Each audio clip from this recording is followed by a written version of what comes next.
Welcome to the Ari Hoffman Show on Talk Radio 570 KVI, your home for the politically homeless, streaming live at KVI.com and the KVI app.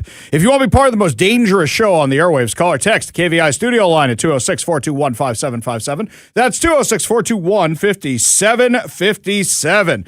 Coming up this hour, why are our tax dollars paying for Somalian kids to go to the World Cup? But before we get to any of that, time for your daily dose of adrenaline. You want me to stick this into my heart? Are you f***ing nuts? Katie Wilson said when she first got elected, for her critics to watch her and see how she does, and then judge her, because she knew she had so many critics. Well, it's been 6 months, and she is a colossal failure. She is a national embarrassment. You think I'm exaggerating?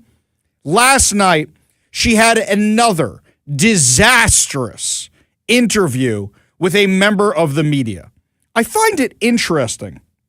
She met with Fox 13 at this town hall at City Club. City Club is known for being pretty lefty. Hannah Kim does a great job over there with Fox 13. Fox 13 itself has been going kind of the way of King 5, not Hannah Kim, but the outlet stories, I read them and I think they're a King 5 story. But they're not. They're Fox 13. But they have this event at the Seattle Club where they're talking with Katie Wilson. It is clear to me that Katie Wilson has no idea what she is talking about. It is clear to me that she has talking points and can't actually back them up. And I will prove it to you. So last night, Hannah Kim did a great job pressing her on the very, very important issues. The first one they discussed is, of course, homelessness. Give a listen.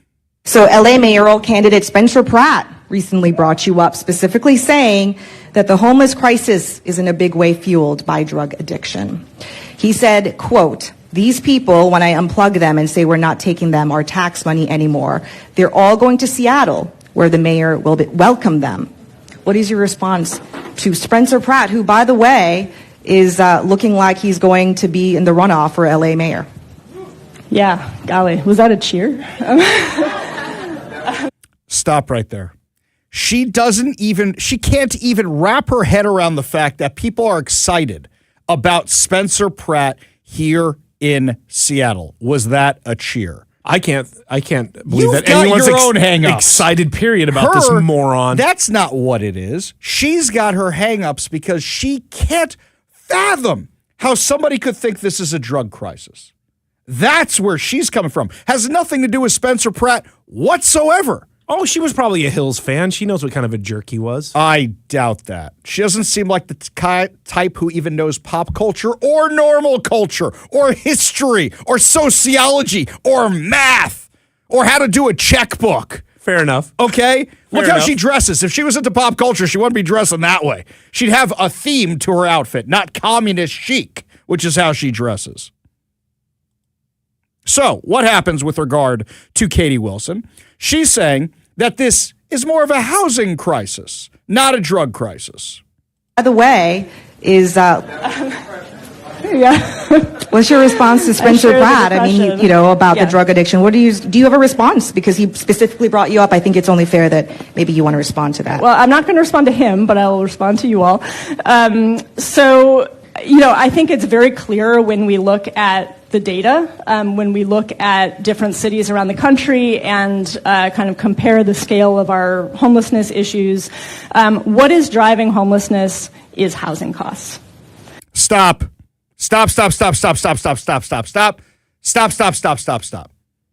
That is a flat out lie. That is not true. It is not housing costs. People did not get priced out of their homes and then went to live in tents on the streets. Want me to prove it to you? From the Justice Department yesterday. A Mexican national living illegally in the United States, who federal investigators say helped flood Seattle homeless encampments with fentanyl and cocaine, has been sentenced to 6 years in a federal prison. Giovanni Antonio Garduno Garcia of Issaquah, was sentenced Wednesday after pleading guilty to conspiracy to distribute controlled substances and possessing a firearm in furtherance of drug trafficking. Federal authorities say Garduno Garcia was not a low-level street dealer. Investigators identified him as a key participant in a large drug trafficking organization that transported massive quantities of narcotics from California into Western Washington and distributed them throughout Seattle, including in homeless encampments clustered around the Chinatown International District. But it's a housing affordability issue, right? Even though that whole area has been destroyed. Go over to 12th and Jackson, see what that looks like. When law enforcement searched his Issaquah home, because like everybody else in Seattle, they may do business in Seattle, but they live in Issaquah. They discovered cocaine, fentanyl powder, fentanyl pills, alongside 2 semi-automatic firearms. How'd the illegal alien get the firearms? Ammunition, extra magazines. Wow, all those gun control laws about magazines are really doing well, right? Body armor and more than $93,000 in cash. That means it's drug proceeds. Agents also seized a Mercedes-Benz and a Dodge Durango that authorities determined had been purchased through his trafficking operation. The investigation revealed enormous scale of the trafficking network. In coordinated raids across Washington, Oregon, and California, law enforcement seized more than 7 kilograms of cocaine, 18 kilograms of methamphetamine, more than 57,000 fentanyl pills, 17 firearms, over $353,000 in cash.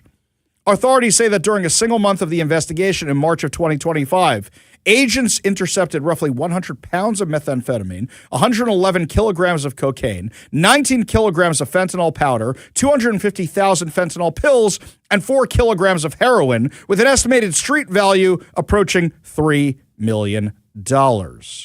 Prosecutors noted that Garcia admitted he entered drug trafficking for what he described as quick money. Unlike many street-level dealers who are themselves addicted to narcotics, prosecutors argued that Garcia distributed drugs strictly for profit. The judge in sentencing said, "You were dealing drugs so dangerous they have resulted in thousands and thousands of deaths across the country, and you were solely motivated by personal profit and greed." Federal prosecutors painted a picture of a trafficker enjoying a comfortable suburban lifestyle while helping spread fentanyl throughout communities already struggling with addiction, homelessness, and public safety challenges.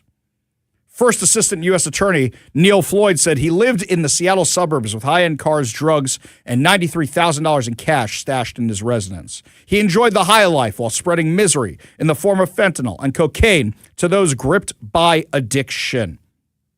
Even Chief Wiggum, Seattle Police Chief Sean Barnes, said the organization deliberately preyed on vulnerable populations concentrated around the Chinatown International District and nearby encampments. Quote, "This man tormented our Chinatown International District neighborhood and the broader Seattle community. He targeted some of our city's most vulnerable residents, which is reprehensible."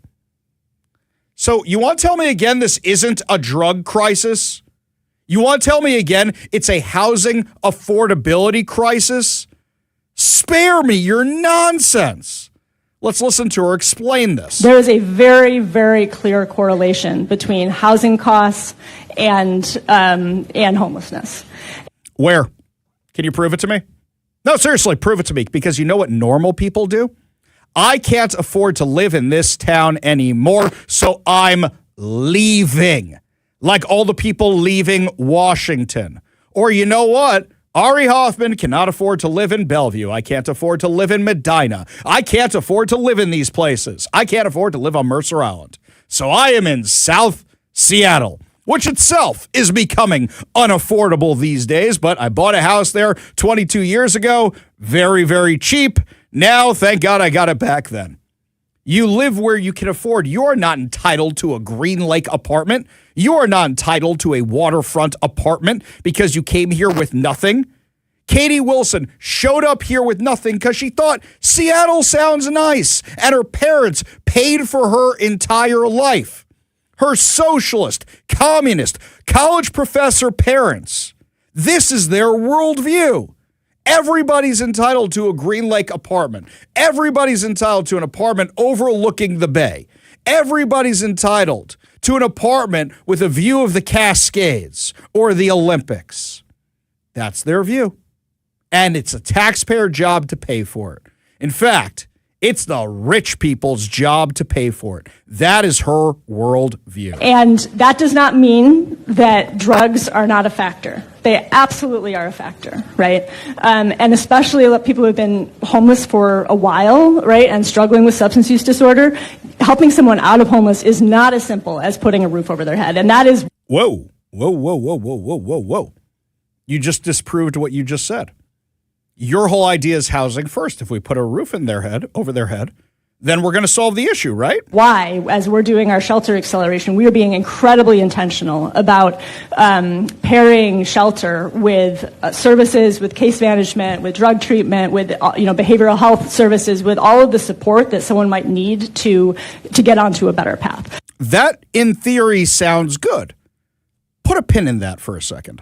But it is very clear, again, that housing costs are what are driving the homelessness crisis, and drugs make everything worse. And, if you fall into homelessness, very often people become addicted to drugs once they become homeless. There are a lot of reasons for that.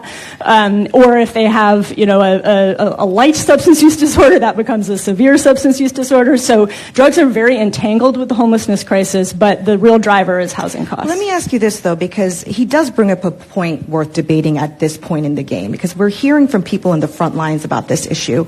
It says, is Seattle too lenient on giving people who are addicted to drugs housing first with no requirement of drug treatment and rehabilitation? Why is that not something that is combined together? I love the applause. And that's from a lefty crowd for the Seattle Club. That's for a lefty crowd for them. And they're applauding this because they've had enough of this. So I'll say that, people come into homelessness from all kinds of different directions. And people who are struggling with substance use disorder, drug addiction, right?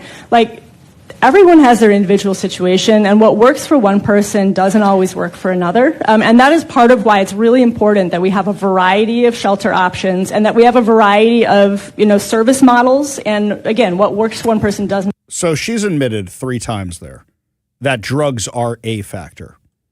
So what can you actually do to get these people into treatment? Hannah Kim pressed her further on this. Drugs are very entangled with the homelessness crisis, but the real driver is housing costs. Let me ask you this, though, because he does bring up a point worth debating at this point in the game, because we're hearing from people in the front skipping lines. a little about ahead here. We did like, that. Everyone has their individual situation, and what works for one, we have a variety of, service models, and again, what works for one person doesn't always work for another. Sure, you've said that to me before in the past, and I totally agree with you because Yeah. everyone's different. But I think from just like the reaction that you're getting from this room, we've been at this for more than a decade, where it's been a homelessness crisis, and you can see it on the streets. Many of them are addicted to drugs, and it's really sad to see them like that. What needs to happen for you to say, I need to take a stronger stance to get these people into treatment? So what I was getting at is that if you create a model, a high barrier model, where you say, in order to access shelter or housing, you need to be clean, right? Some people, for whatever their individual reasons, will get there, right? But what you're doing is you're creating a very narrow funnel. And then what happens to the other people is that they just stay outside. So drugs are very... Okay, whoa. A high barrier model, a low barrier model. What's a low barrier model? We've discussed it a billion times. A low barrier model is, let's say you have a shelter or a tiny home encampment, or now they're calling them a pallet home encampment because tiny homes have such a bad name to them. Now they've renamed them pallet homes, which sounds worse because you think somebody's living in a structure they built out of pallets they stole from a grocery store, but fine. Then low barrier means you want to live here? All you have to do is have a pulse. In fact, you can come in with a pulse and you can be a dead body inside. No problem. We won't do anything about it. But they're not going to take your drugs away. They're not going to force you to go to treatment. They're not going to do a criminal warrant check on you.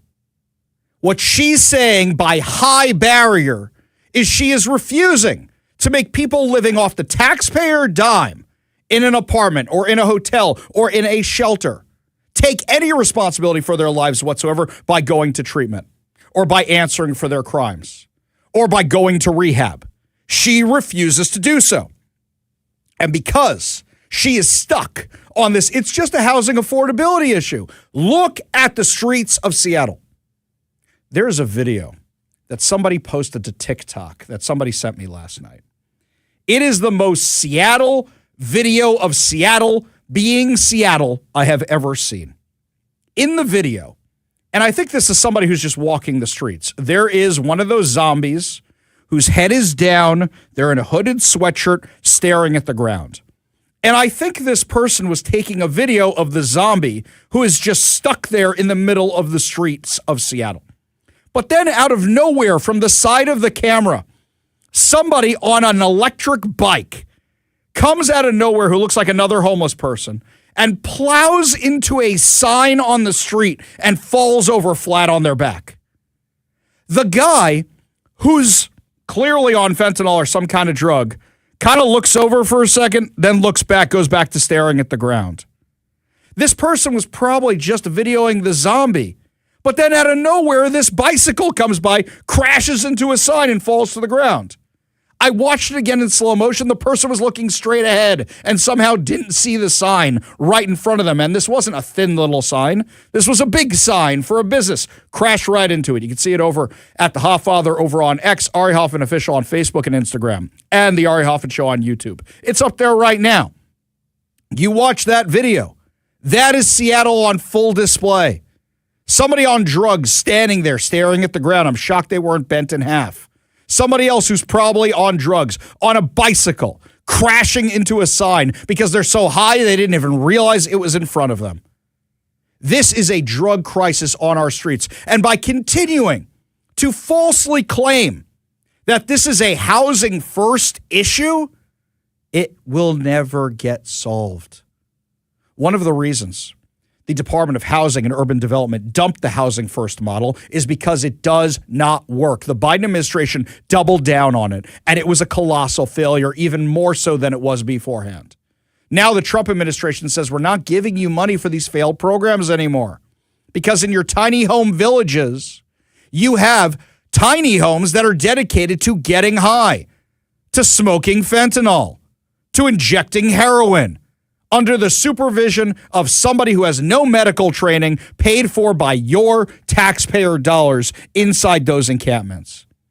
Katie Wilson proved once again she is just repeating talking points, be it of her parents, of her handlers, of her supporters. She is saying what she thinks and is ignoring with her own two eyes what she sees. She claims she rode the bus all the time as the head of the Transit Riders Union. Anybody who's ridden public transportation in this city knows what you're going to see on public transportation in this city if you ride it every single day. Maybe she forgot because now she's being driven around in a Seattle Police Department, taxpayer-funded SPD vehicle with an SPD group of guards, the same organization she wanted to abolish and defund. Katie Wilson will never make Seattle better. It is exactly 6 months after she was sworn into office. There is no way this is going to get better under her watch. And this is more proof that as soon as the World Cup is over, what's going to happen is she's going to go back to letting the streets be Seattle. Letting the Seattle be Seattle. Where what you see all the time are people bent over with the Fetty fold. What you see are tents on the sidewalks, RVs parked everywhere. They've just been shoved out of downtown and shoved out of SoDo for the games. They've just been shoved far enough away where they're hoping people won't see them. Katie Wilson is a failure. And worse than that, she's so dim, she doesn't realize that her talking points don't actually work. Some people can actually adjust them. For example, let's give some credit to Zoran Mamdani, of all people. Zoran Mamdani is no dummy. He knows what he's saying. He knows how evil it is. But he can also recognize when he doesn't have the money for it, it's not working. And he's pushed things too far, which is why he is backtracking on so many of the promises he made to get elected because he realizes he can't afford them. Maybe he'll try in the next legislative session that they have it with the New York State legislature. Maybe he'll wait till he gets his taxes passed. Even when he got his taxes passed on the uber wealthy, he couldn't afford the things he wanted. At least he recognizes that. He's still terrible and evil, but he has some kind of plan. Katie Wilson, the engine's running and nobody's home. She's a sock puppet for whoever's actually running the city. And given the staff turnover, I wonder if they just get what they want done and then leave. Because she is clearly not the one running the city. Lots more to discuss as the show continues. The Seattle businesses are setting up a command post. Command post for the World Cup. If your city's safe, you don't need a command post. Tell you all about it when we come back. You're listening to the Ari Hoffman Show.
We're learning a little bit more about the woman who drove her SUV onto the tracks of the light rail up to an elevated platform.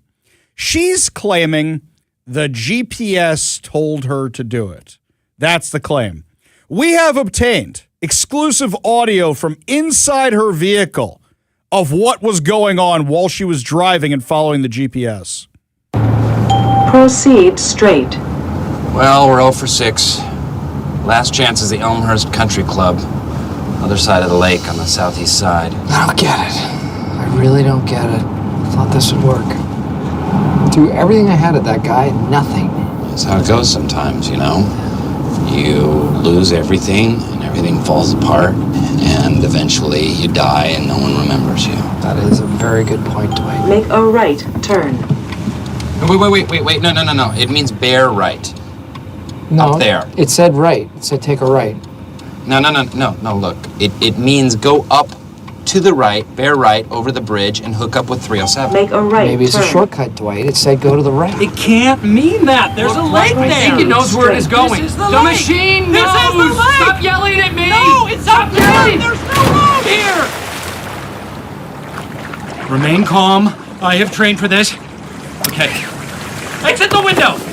Here we go. Make a U-turn, if possible. Look out for Legion! Michael! Are you okay? Swim for it! Sorry, that was an obvious joke on that. Did anybody hear that and not think of that scene from The Office?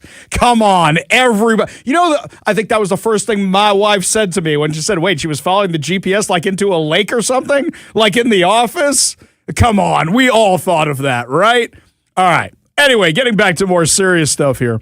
The Downtown Seattle Association is like our very own Seattle Chamber of Commerce. So I saw this article and I just started laughing. All right, here's the headline. DSA, not the Socialists, the Downtown Seattle Association, opens command center at troubled 3rd and Pine Command Center. I'm thinking that scene in Live Free or Die Hard when they go to the Warlock's house. And he's like, you brought a cop into the command center? And Bruce Willis is like, command center? It's a basement. So what did the Chamber of Commerce install in downtown Seattle? All right, Como News, give me the details. The Downtown Seattle Association is planting a flag at 3rd Avenue and Pine Street. Okay, I mean, it's Pride Month. Everybody's doing that. The group has opened a street-level command center for its downtown ambassadors at the intersection, a corner long associated with public safety concerns, drug activity, and vacant retail space. Oh, great. Are we going to bring in some cops to, get rid of all the druggies or maybe some treatment facilities or who knows? What are you going to do? DSA President John Scholes said the location is meant to show confidence in downtown's future. The new storefront serves as an operations center and storage and maintenance hub for ambassadors' bikes and trikes. It's a bike storage facility for the guys in the green vests that go around downtown Seattle doing really nothing. That's your command center. That's your command center. And I got a question. If you have all these drug issues at 3rd and Pine Street, which everybody knows has been drug craziness since long before Katie Wilson became mayor, why aren't the police doing this? Why isn't any city officials doing? Why does the Chamber of Commerce have to do this? Oh, right, because the city's not doing what it has to do. So a city that's ready for the World Cup would normally have the police take care of the riffraff. Instead, you had to have the Chamber of Commerce step up and deal with this because the city's not doing their jobs. We are not ready for the 3rd World Cup. We go to the KVI studio line, take a call from Leonard in Shoreline. Leonard, what's going on, man? Oh, nothing much. Say, in your last segment, you were talking about Katie Wilson. Well, I think she's one reason why that, next time I'm downtown Seattle, I might decide to give money to some of the homeless people who might want food. But I am not going to give money to these taxpayer-funded drug addicts so they can go out and go kill themselves with fentanyl. Well, Leonard, what's the difference? That's who's downtown. If you're giving money to the people downtown, that's who you're giving the money to. Because I passed 3 of them today, and every single one of them was on drugs. You can very, very clearly see it. And they're using this to get more money to get more drugs. Appreciate the call. Appreciate you being part of the show. You want to be part of the show, you give us a call or text at 206-421-5757. That's 206-421-5757. We go back to the KVI studio line, take a call from our friend Transit Joe. Transit Joe, what's going on, man?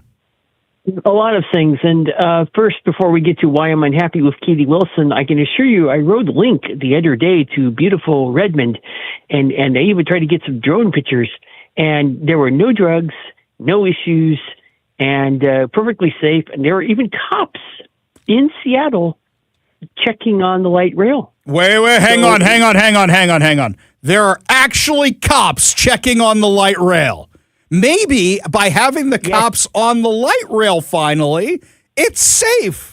Maybe, perhaps, Joe? Absolutely. There we go. Definitely. Our activism we have teamed up to make light rail safer, and they're going to put fare gates at some of the stations, including almost all the stations, almost all the North Seattle stations. What is the price for driving an SUV onto the tracks?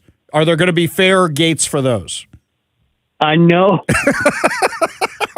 Are you sure, Joe? I mean, we can just give them a more expensive ticket, right? I think that's fair, right? No, I'll tell you what the price is going to be. ST4 to elevate light rail for the Rainier Valley. Oh, no, Joe. No, they promised us that once before. I can't deal with another 10 years of that insanity. They can't even afford to send this thing out to Ballard. And they promised the people of Ballard. So now the people of Ballard are like, why'd I bother paying taxes for this the whole time? You know, we don't have light rail out in Wenatchee. Those people didn't pay for the light rail, so now the people in Ballard are rightfully mad because guess what happened? They paid for this thing, and they ain't getting a train. Appreciate the call, Joe. Appreciate the update. Appreciate you being part of the show. You want to be part of the show.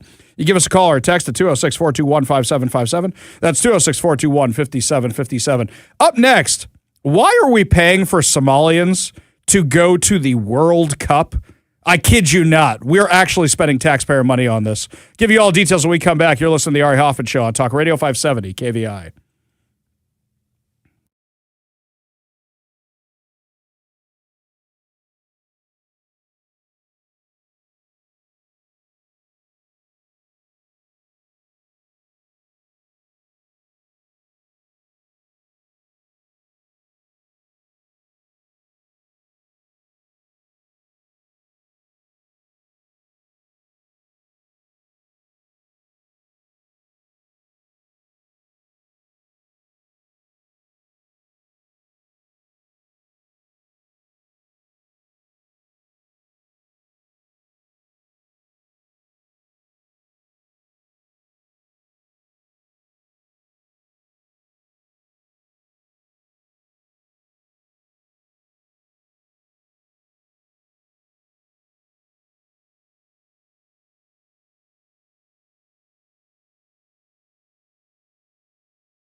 You know, normally when journalists find a whole bunch of fraud, that's when the government says we should really crack down on the fraudsters if they weren't doing it already.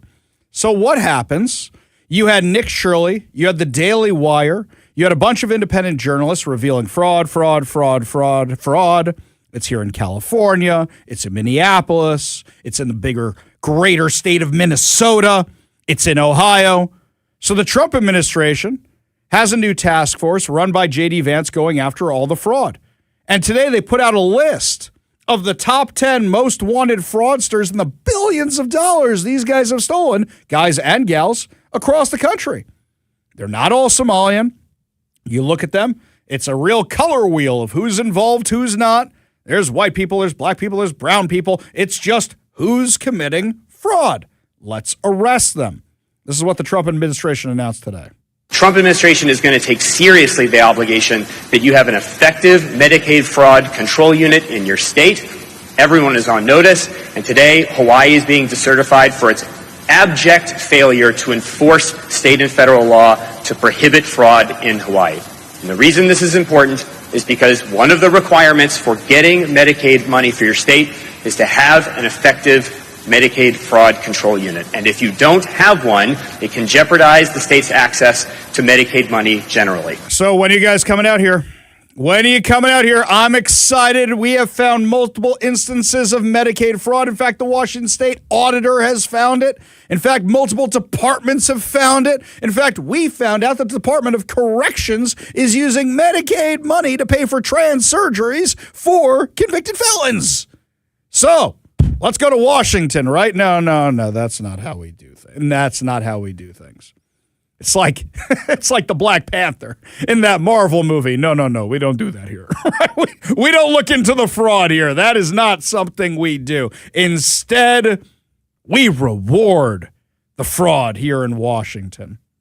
So, Socialist Mayor Katie Wilson made this big announcement that we want to make sure the World Cup is accessible. And yesterday we told you that there was this big announcement about how they're sending 1,400 underprivileged kids to the World Cup. Isn't that nice? Isn't that nice? Quote, the program is the most comprehensive youth access program in the entirety of the World Cup.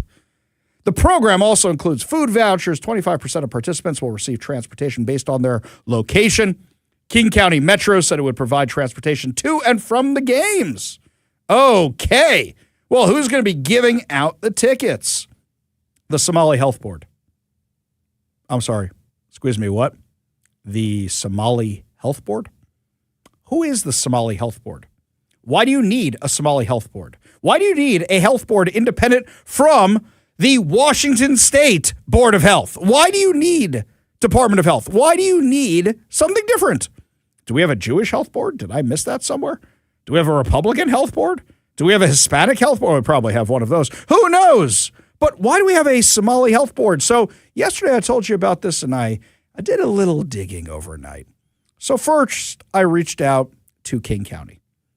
King County said to me, the city of Seattle and local organizing committee are paying for the game tickets. Wait, I'm sorry, what? Those tickets are at minimum $1,200 a pop. So now you are spending our money on the tickets for the Somalian kids. And just make sure I got that right. Okay. The other partners are contributing to this, so you've got some companies paying for it. But now I'm kind of wondering what the split is. Why do we have this split? Why is Seattle... Shouldn't Microsoft be buying these tickets or somebody else? If they want to buy the tickets for the kids, they can buy the tickets for the kids. Why is Seattle spending the money on this, and how much are they actually spending the money on? That's my first question. Second, King County Metro is providing free shuttles for the youths. Youth already ride free on Metro. And the county is also offering a free waterfront shuttle to help residents and visitors get to Seattle Center, Waterfront Park, Pioneer Square, Seattle Stadium, and the Chinatown International District. I took that free waterfront shuttle. Lovely service. I would have also happily paid for it. So we're paying for the money for the transportation as well. Why is the Somali Health Board, which gets $262,000 a year of your taxpayer money from the Washington State Legislature, the one in charge giving out the tickets? Because here they go, you exposed fraud, screw you. We're going to show you we don't care. This is flaunting it. This is saying, oh, you think you got us? We're going to have them give it out for you. That's what they're doing. They're not going to investigate fraud. They're going to double down on it here in Washington.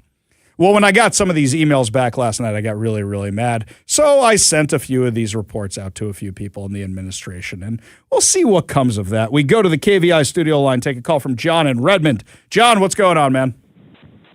Ari, the mayor and et al. Are cleaning out the homeless in Seattle, but it's amazing. They take them down to the ferry landing. They put them on the ferry to Bremerton, but not to Bainbridge. So I've seen that. I've seen people saying that. I'm not sure they're the ones actually doing it or just saying get out of town for a few days. Here's a ferry ticket or here's a bus ticket.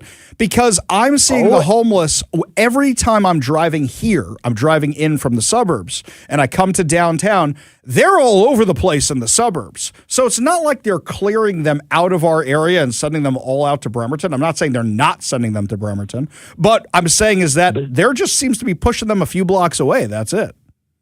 The ones going to Bremerton get ferry fare and cash to go there. I wonder who's providing the cash. You know what I think? I think here's what I should do.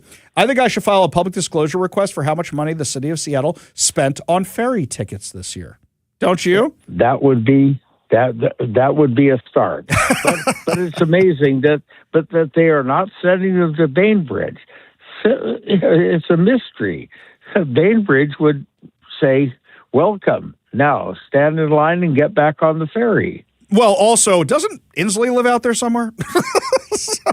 I'm sorry. He lives in Idaho. He's in Idaho. He's in Idaho. He's not dealing with any of that stuff anymore, right? Right. He went away. Right.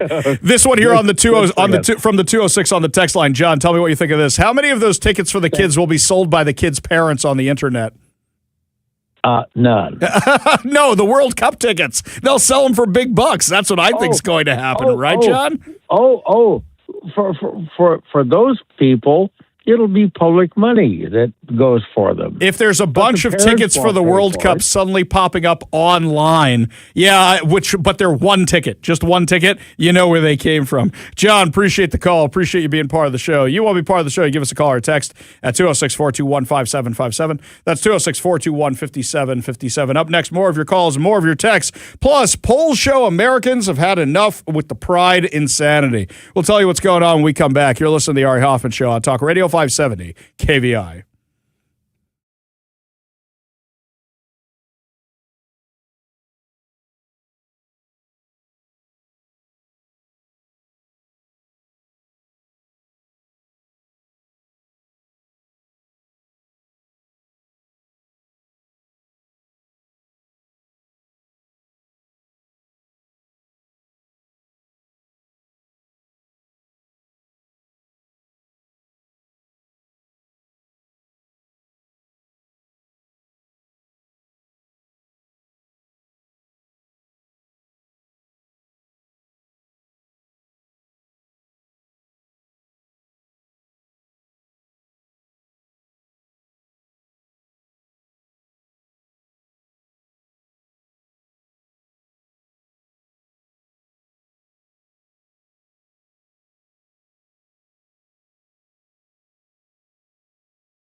Is America souring on the rainbow flag?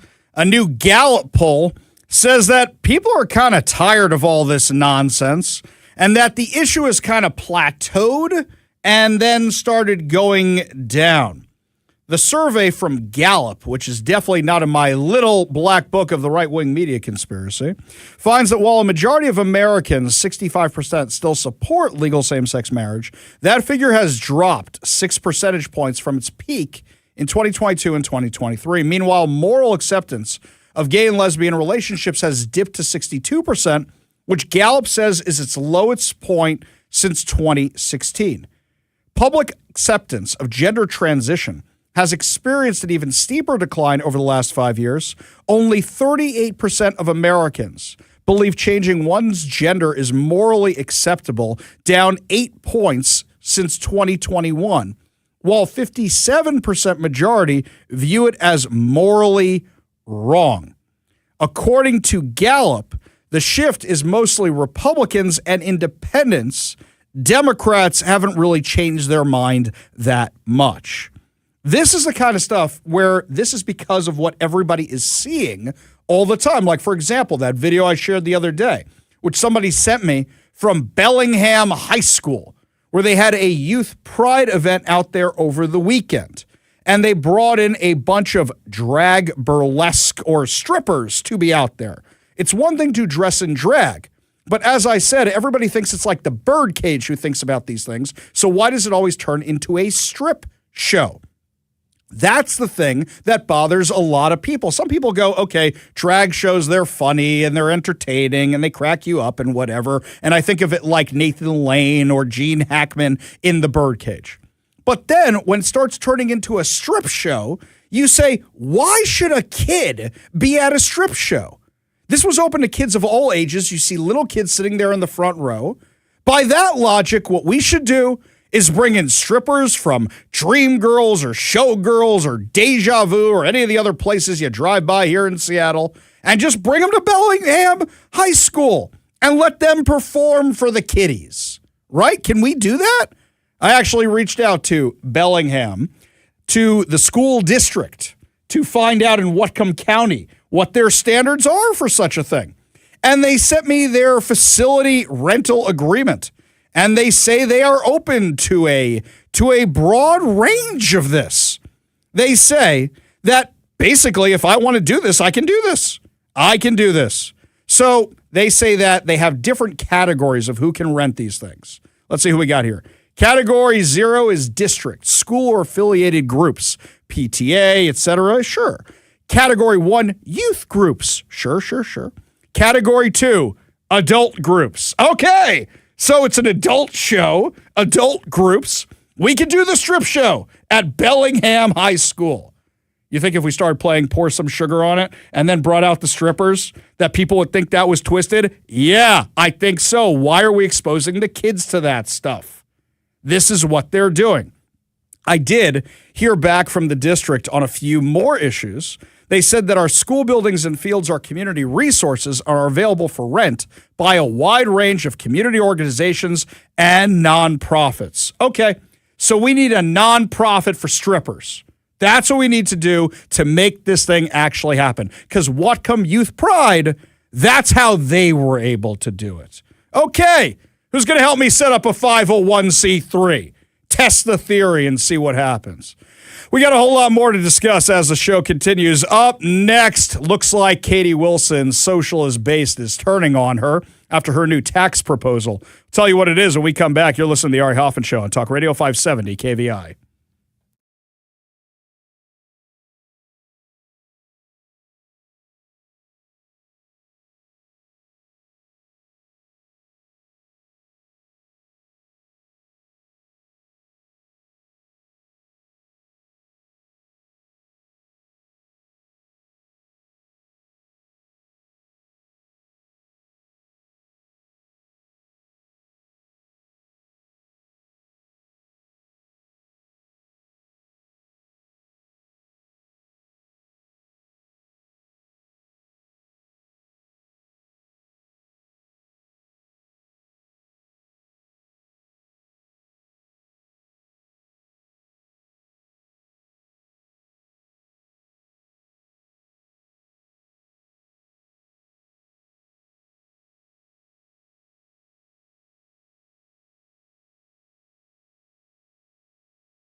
Welcome to the Ari Hoffman Show on Talk Radio 570 KVI, your home for the politically homeless, streaming live at KVI.com and the KVI app. If you want to be part of the most dangerous show on the airwaves, call or text the KVI studio line at 206-421-5757. That's 206-421-5757. Coming up this hour, I had my own experience with 60 Minutes, and I'll tell you why I think it's ripe for a reboot. But before we get to any of that, my friends, just to remind you of our ongoing contest this week, we are giving away two tickets to Colin Cloud Mastermind at Snoqualmie Casino and Hotel. For over 20 years, Colin Cloud has been entertaining and astounding audiences on the biggest TV shows and stages around the world. Now, if you want to buy tickets to this, you go to snowtickets.com. That's SNOtickets.com. But if you want a chance to win them, here's what you got to do today. You text the word I give you to the number I give you for your chance to win. Today's word is trick, as in a magician does a trick. As in, you can get to see Colin Cloud Mastermind do a trick at the Snoqualmie Casino and Hotel. Text the word trick, T-R-I-C-K, to 206-421-5757. That's 206-421-5757. Earlier today, there was a crazy incident that is the most Washington incident I've ever heard. A 21-year-old man is accused of damaging multiple windows and doors at Washington's Capitol building, fleeing from law enforcement, and crashing his vehicle during a pursuit, but has already been released from custody. So he's arrested early Thursday morning, and by Thursday at 11 a.m., he's already released. Yeah, that sounds like Washington. Even though he crashed into cop cars and bashed up the state capitol. If the guy had a Trump flag, he would have been given a life sentence. We know what happens to people who riot at the Capitol or break windows at the Capitol if they're wearing the Trump gear. But this guy, apparently because he was intoxicated. Oh, see, this is the mistake of everybody on January 6th. They should just claim they were intoxicated, right? According to Washington State Patrol, a Capitol campus trooper heard loud banging noises near the legislative building at approximately 1:15 a.m., discovered a man throwing large rocks at the first floor windows on the building's west side. Investigators say the suspect, identified as Clayton Stephen Seaborn, repeatedly struck windows and doors with rocks in his hands, causing extensive damage. Authorities said Seaborn then fled in a white Chevy Malibu when troopers approached. A pursuit involving Washington State Patrol and Olympia police officers followed. During the chase, Seaborn allegedly struck a patrol vehicle before driving down a utility access road near Capitol Lake, crossing a pedestrian bridge, and eventually crashing near Marathon Park. He took the car on the pedestrian bridge? Officers located him shortly afterwards using Capitol campus security cameras and took him into custody without further incident. He was arrested on suspicion of DUI, second-degree assault, first-degree malicious mischief, and booked into the Thurston County Jail. Despite the extensive damage, authorities say Seaborn never made it inside the legislative building. That was largely due to protective security film installed on Capitol windows following a previous break-in in the building last October, when Gunnar Schubert broke into the Capitol, vandalized multiple areas, damaged historic property, and set fire inside the state reception room. The damage from that incident was later estimated by the Department of Enterprise Services, those are the guys who do upkeep at the Capitol, to cost between $623,000 and more than $914,000, not including sales tax. You're looking at over $1 million worth of damage by this guy. It included damage to the windows, marble surfaces, architectural finishes, historic busts, flags, fixtures, devices, and the historic teak floor inside the state reception room. Schubert had recently served as a sergeant-at-arms for the Washington State Democratic Party convention. He was charged with second-degree burglary, second-degree arson, first-degree malicious mischief. So, 13 office window sets and 2 doors sustained damage from this guy last night. I kind of wonder how he had so much time to do that. You would think after last time where Schubert had enough time to drive his car onto a flower bed, then get inside the building, you think they'd have a quicker response time. But this guy Seaborn, who allegedly committed the acts today, has already been released from custody. No problem. Just go on your way. If that isn't the most Washington story, I don't know what is.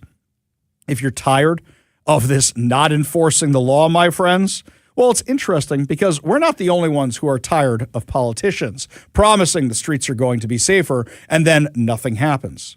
Apparently, the left is now turning on Katie Wilson. And let me tell you why.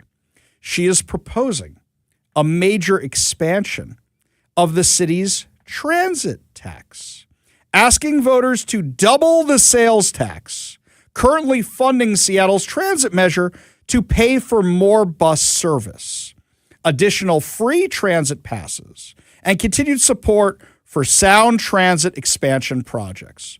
Now, for those of you who don't know, if you are mayor of Seattle, you get put on the Sound Transit Board. And Sound Transit recently had a meeting where they said, yeah, because we've blown so much money, we're not going to be able to do all the things we promised. Sorry, all you people in Ballard who've been paying taxes all those years, you're not getting a choo-choo train. We know we promised it. We know you overwhelmingly supported it, but like, bye. That's what they're saying. Yeah, you're not getting a train, right? That's what's happening. Wilson, the former general secretary of the far-left Transit Riders Union, announced Tuesday she will seek renewal of the Seattle Transit Measure, increasing the current sales tax from 0.15% to 0.3% beginning in 2027. City officials estimate the tax would generate roughly $138 million annually over the next decade, more than doubling the revenue collected under the current measure. When you are $40 billion behind the eight ball for your train, I don't think a few $1 million is going to do it for you. I don't think so. Now, why is the left mad about this? What does the left say all the time? Sales tax is regressive. Sales tax affects all them poor people. Sales tax affects the working class who have to buy things, and now you're taxing them.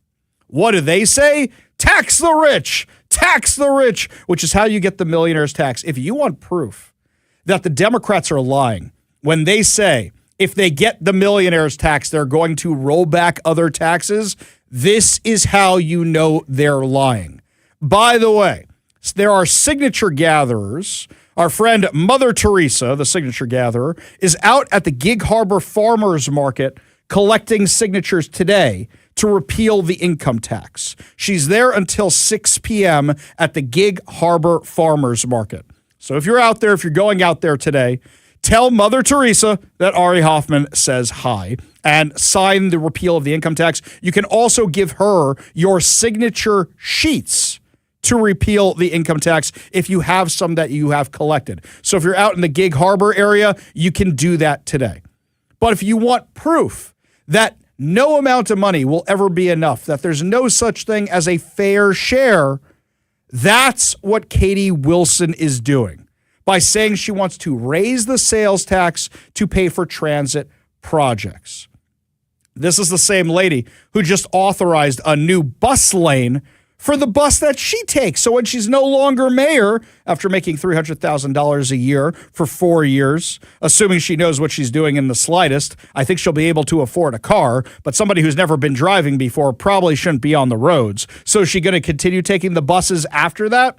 So Katie Wilson has her own personal bus limousine. Now she's got her own lane for her bus line, which is now gumming up traffic in downtown Seattle.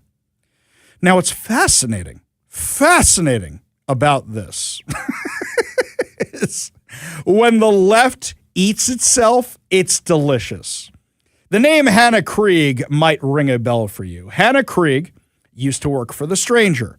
She's a far-left journalist.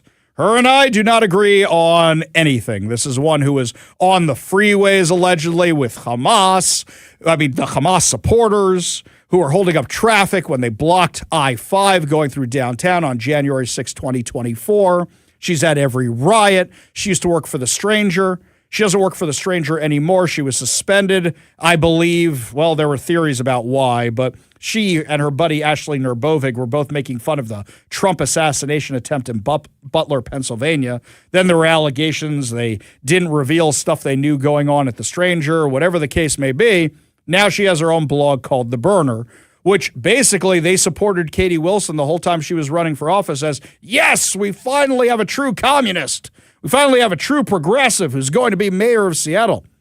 Here's what Hannah Krieg wrote in response to Katie Wilson's new tax. Quote, "You cannot claim to be serious about rebalancing our tax code and then pitch another sales tax in the city with one of the highest sales taxes in the country. Short-sighted, unfair, and no challenge to the status quo." I completely agree. I completely agree.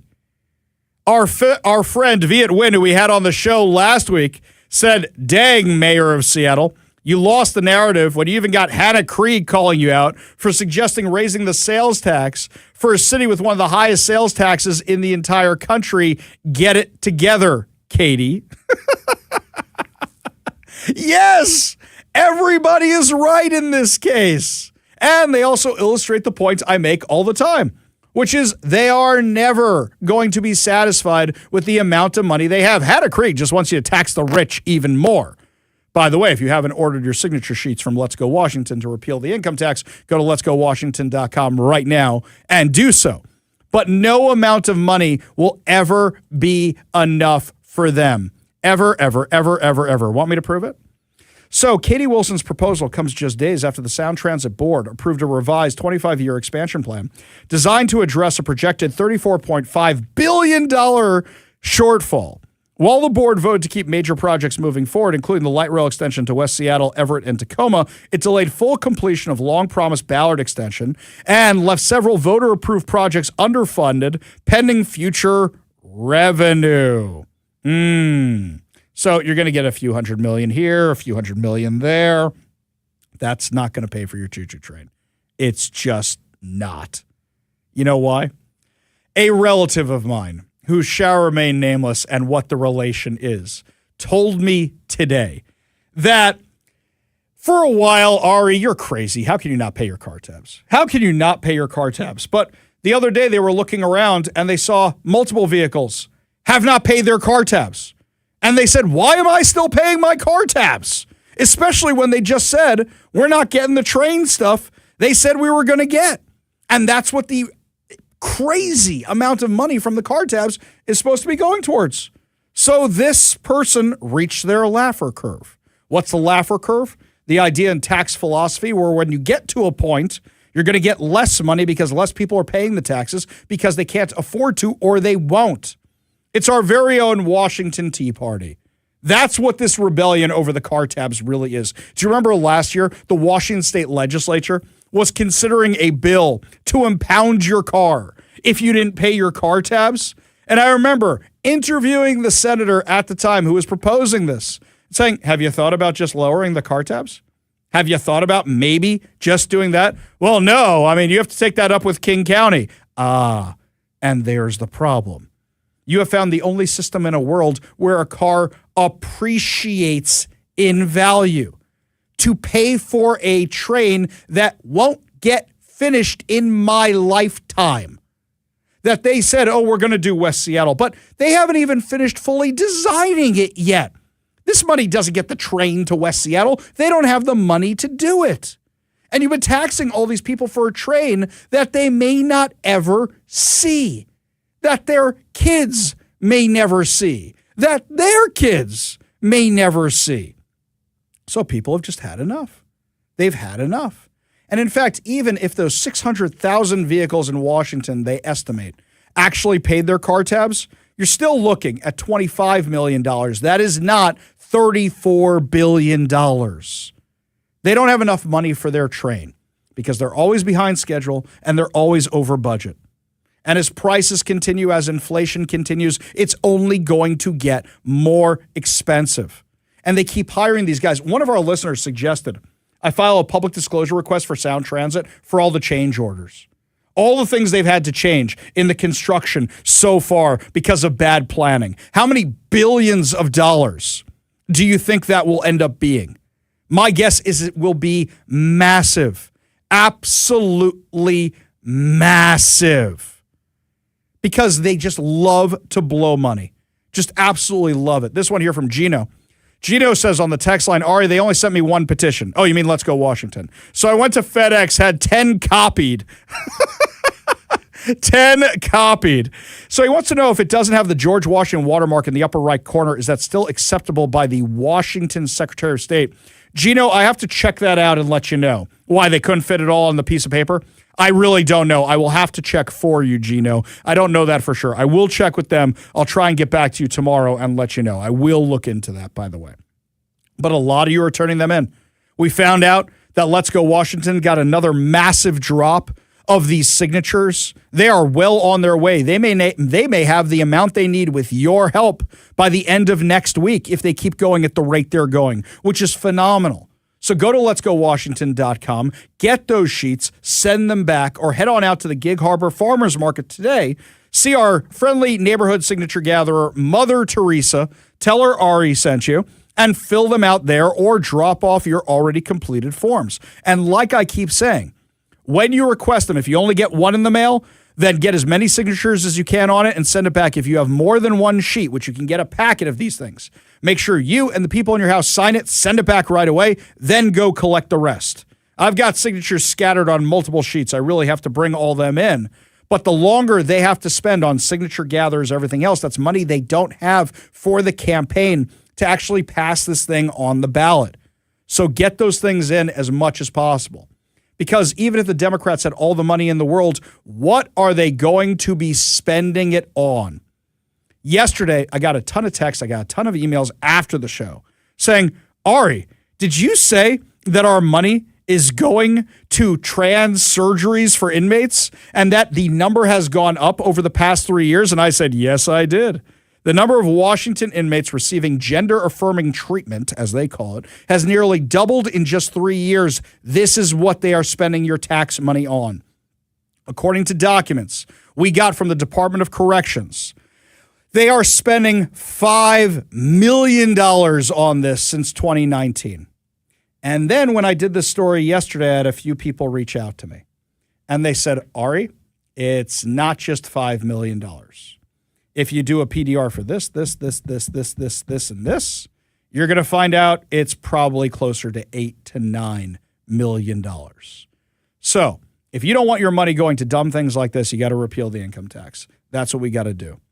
Records obtained from the Washington Department of Corrections show 75 incarcerated individuals were receiving gender-affirming treatment in the first quarter of 2023. By the second quarter of 2026, that figure had climbed to 145 inmates, representing roughly a 93% increase. The program peaked at 154 inmates in early 2026. And here's something else to go with that, is that they keep paying for it afterwards because you have to maintain these things. It's not just cut something off and you're done. You have to maintain these procedures. You have to keep taking the hormones. So guess what? Now, Washington state taxpayers are on the hook for it even after these people are out of prison. And let's remember, they spent $400,000 of Medicaid dollars on this while claiming they didn't have enough money for Medicaid. $586,000 spent on top surgeries, $528,000 on bottom surgeries, more than $62,000 on laser hair removal, and over $67,000 on office visits and consultations. And it's going to continue going that way. Tonight, I have to remember to send this over to the Department of Justice, who's investigating this right now, along with investigating the fact that you have men who are fully intact sharing cells with women. And that needs to stop. I'm glad the Justice Department is doing what they got to do and shutting this down. Lots more to discuss as the show continues, my friends. Up next, a homeless man in Portland was caught in a government-funded homeless shelter on Native American land with digital devices with really bad things on them that you paid for. We'll give you the insane details of this story when we come back. You're listening to The Ari Hoffman Show on Talk Radio 570 KVI.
parental advisory notice. Do you have the Rugrats in the back seat? Tell them to earmuff it or give them headphones or something, because this is going to get a little spicy. Federal authorities have charged a homeless man living in a shelter on the Warm Springs Indian Reservation in Oregon with possession or access with intent to view child pornography after they were alerted to an investigation by a grassroots group posing as minors to bait predators. This is like a TV show. According to an FBI affidavit, Warm Springs police responded on May 17th after members of Predator Poachers Washington, I am not familiar with this group, said they had confronted Ezra Tobias Post, age 27, over alleged online conversations with decoy accounts posing as 13-year-old girls. Post allegedly continued communicating after the accounts disclosed their purported ages and allegedly sent an explicit image. During the confrontation, Post allegedly admitted with communicating with the accounts he believed belonged to underage females. Warm Springs Police Department officers responded, and Post expressed suicidal ideations. Do you know why he probably did that? For the insanity defense. That he can live on your taxpayer dime in a mental health facility and get released faster. He was transported to the St. Charles Madras Emergency Room for evaluation and later interviewed at the Sage View Psychiatric Center in Bend, Oregon. Police later interviewed Post after reading him his Miranda rights. The affidavit says he admitted communicating with underage females online, then admitted previously viewing the child abuse material from Telegram. In a subsequent interview with FBI agents and detectives from Deschutes County Sheriff's Office, Post allegedly admitted he had downloaded and viewed CSAM, which stands for Child Sexual Abuse Material, which we're just going to use the acronym from now on X and Telegram, viewed it multiple times per week, and stored material on a laptop, an old iPhone, and USB drives. How does a homeless guy have a laptop, an iPhone, and USB drives? Is that paid for by the taxpayers of Oregon? Investigators recovered those devices from a locked black plastic bin found in the shelter hut after he consented to a search. He was living in a homeless shelter at the time of the incident. Talk about low barrier, right? Near Autumn Avenue in Warm Springs, shelter staff confirmed to police that occupants have no expectation of privacy in the huts, allowing searches by staff or law enforcement at any time. A federal search warrant was executed on May 29th. The FBI said an initial review of one USB drive found 3 videos consistent with CSAM, while other devices remained under forensic examination. The FBI affidavit establishes probable cause for a criminal complaint and arrest warrant charging Post with knowingly possessing or access with intent to view this stuff. He remains in custody following a psychiatric evaluation and discovery of the material. Oh, at least he's still in custody. That guy who vandalized the Washington State Capitol and then evaded pursuit and crashed into a police car while evading pursuit. You know, during the break, the Department of Emergency Services in Olympia sent me the video. I'm just going to describe it to you. I'll post it on social media after the show. He is driving on a pedestrian bridge. You can tell the car doesn't really fit so well, but he's zipping down that sucker. And then you just see, it's comedic. I kind of want to add a laugh track. You just kind of see these bushes shake at the end near the lake, and you know what happened after that. And then the next video is the dude getting arrested on the embankment, which looks like it's next to water. So is the car at the bottom of the lake now? Is that what happened? Did that audio clip from The Office actually come true? Now, meanwhile, other things going on in California. The other night, a post-millennial asked me if I could cover the election results, and I go, guys, it's California. You ain't going to have no election results on your primary of your hot-button races because they have to wait for all the extra ballots to come in. Well, what are we, 2 days out? What is it, Thursday today? So they did the election Tuesday. We still don't know who the runner-up is in the mayoral race. They still haven't said that Steve Hilton won the gubernatorial primary. 2 days later, we still don't know the answer to that. Why do you think that is? Well, now President Trump is calling this out. Don Wagner, the Orange County supervisor and Republican candidate for Secretary of State, has joined the American Independent Party of California in a lawsuit against the current Secretary of State, Shirley Weber. The suit alleges that there are 873,092 inactive voter registrations still on the books. Trump has also taken aim at the California election system, as the primaries are set to take up to 37 days before a final vote is known as of Wednesday night. 37 days. Trump wrote on True Social they are trying to steal the governor of California primary and the mayor of Los Angeles primary away from two great Republican candidates. Here we go with the very late and massive numbers of mail-in ballots. The lawsuit was filed through Judicial Watch, claims that Weber, a Democrat, is violating federal election laws that require inactive voter registrations to be removed once two federal general elections have passed. You know, it's going to be fascinating. If the Supreme Court rules the way we think the Supreme Court is going to rule, that you can't have these elections that take 2 weeks, and that it's either postmarked by Election Day or not, or you're done. It's going to be interesting to see what happens with voting in states like Washington and Oregon and California, which have this mail-in voting insanity. Going to be really fascinating to see what happens. Up next, my friends, the controversy over CBS firing a whole bunch of staff from 60 Minutes continues. I'm going to tell you about my own little adventure with 60 Minutes when we come back. You're listening to The Ari Hoffman Show on Talk Radio 570 KVI.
Welcome back to the Ari Hoffman Show. Just a reminder, my friends, we are giving away two tickets to see Colin Cloud Mastermind at Snoqualmie Casino and Hotel. If you want to purchase tickets to see this amazing show, he's been called the real-life Sherlock Holmes, go to snowtickets.com. That's SNOtickets.com.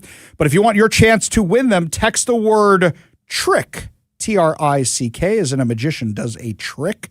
Text the word TRICK, T-R-I-C-K, to 206-421-5757. That's 206-421-5757. You will be entered to win two free tickets to see Colin Cloud Mastermind at Snoqualmie Casino and Hotels. So the discussion over Scott Pelley being fired from CBS, from 60 Minutes, is still ongoing. This is still carrying on today. Now, this has created basically two camps. Or actually, it's a little bit more than that. But basically, here are the arguments. The argument is, do you blow up a heritage news station news show like that? And is that heritage news station news show so biased it can't be fixed? Those are the main discussions around this. Now, Scott Pelley, yesterday we played a little clip for you. The clip we played for you was the last interview I even remember Scott Pelley doing was with Joe Biden. This is what that sounded like. There's limited fighting already on the northern Israeli border, and I wonder, what is your message to Hezbollah and its backer, Iran? Don't come across the border. Don't escalate this war. That's right. Okay, you're not supposed to finish the sentence for him. If I was interviewing Joe Biden and he said that, I would say, don't what, Mr. President? That's the next question you ask. Don't what? And let Joe Biden try to answer it. But Scott Pelley right there is covering for him, trying to help him out, because Scott Pelley said this earlier in the segment. Late Thursday, we met President Biden at the White House. It had been a rough week, and we could see it on him. Mr. Biden will be 81 next month, and he has said that when he's tired, his lifelong stutter can creep back in. But he wedged us into his schedule. Does the dysfunction that we've seen in Congress increase the danger in the... Stop right there.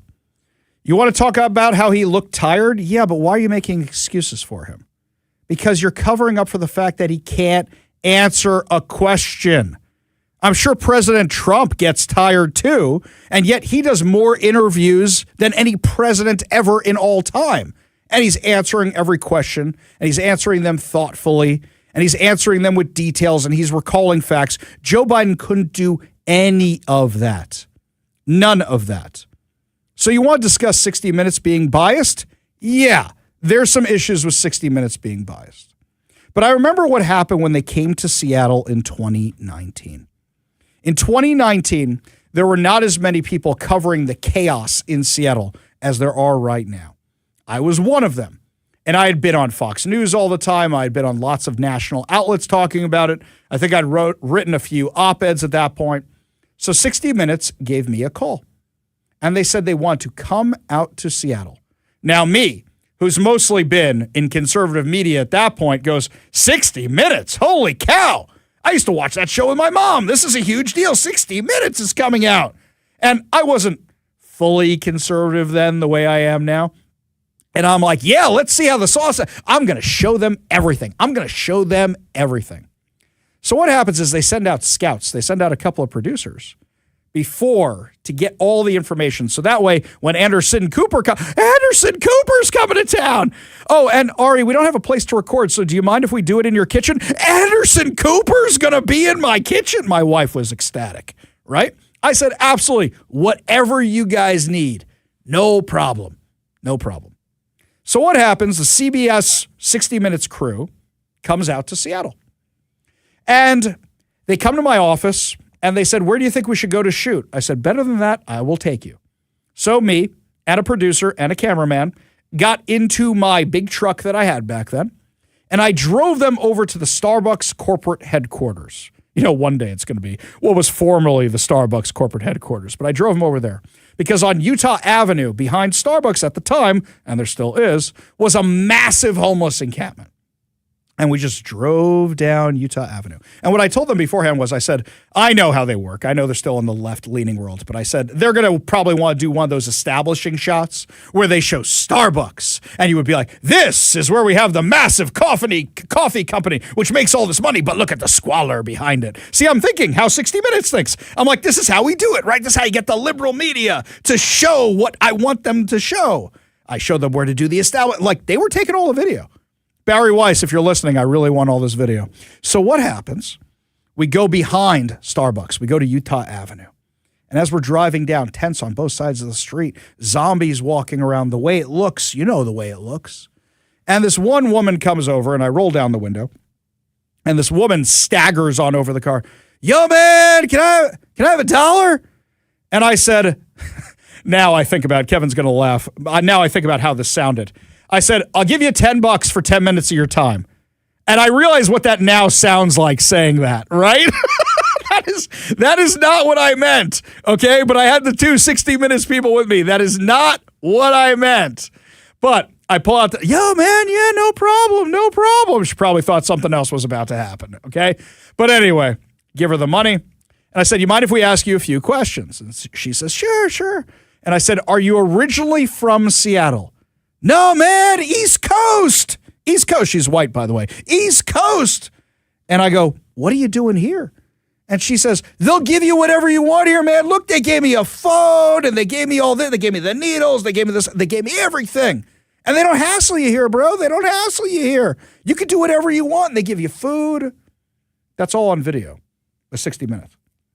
Now, this was months before the special actually aired. In the time between then, that was August. The special didn't air till November. Between August and November, CBS producers, 60 Minutes producers, called me multiple times because they had asked me in email, can you provide documentation for your claim that this is a drug issue? And I said, well, you have it on video. And they said, yeah, but we need like whatever documentation you have. I said, no problem. So I pulled out the lawsuit against Johnson & Johnson and other big pharma.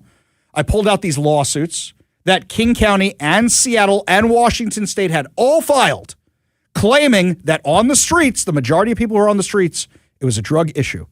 Over 80%. They wrote it. Seattle wrote it in their lawsuit, which means the Seattle city attorney wrote that. King County wrote it in their lawsuit. Washington State wrote it in their lawsuit, which means Bob Ferguson wrote that.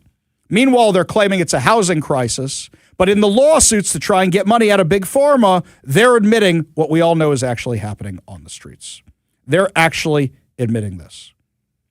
Would you like to know how much of this actually made it into the documentary? You had Anderson Cooper in my kitchen for an hour and a half. Nicest guy ever, by the way. Nicest guy ever. My wife made a comment that she's a fan of Bravo and Andy Cohen. And he goes, do you want 2 tickets to Bravo Fest? And she goes, really? And he texted Andy Cohen right there trying to get her tickets to BravoCon or Fest or whatever it is. Oh, she was over the moon. We got pictures of this, right? He was such a nice guy. Sat in my kitchen for 90 minutes interviewing me. Out of the conversation with the people on the street, the videos on the streets, the documentation I gave them, 17 seconds made it into this. 17 seconds.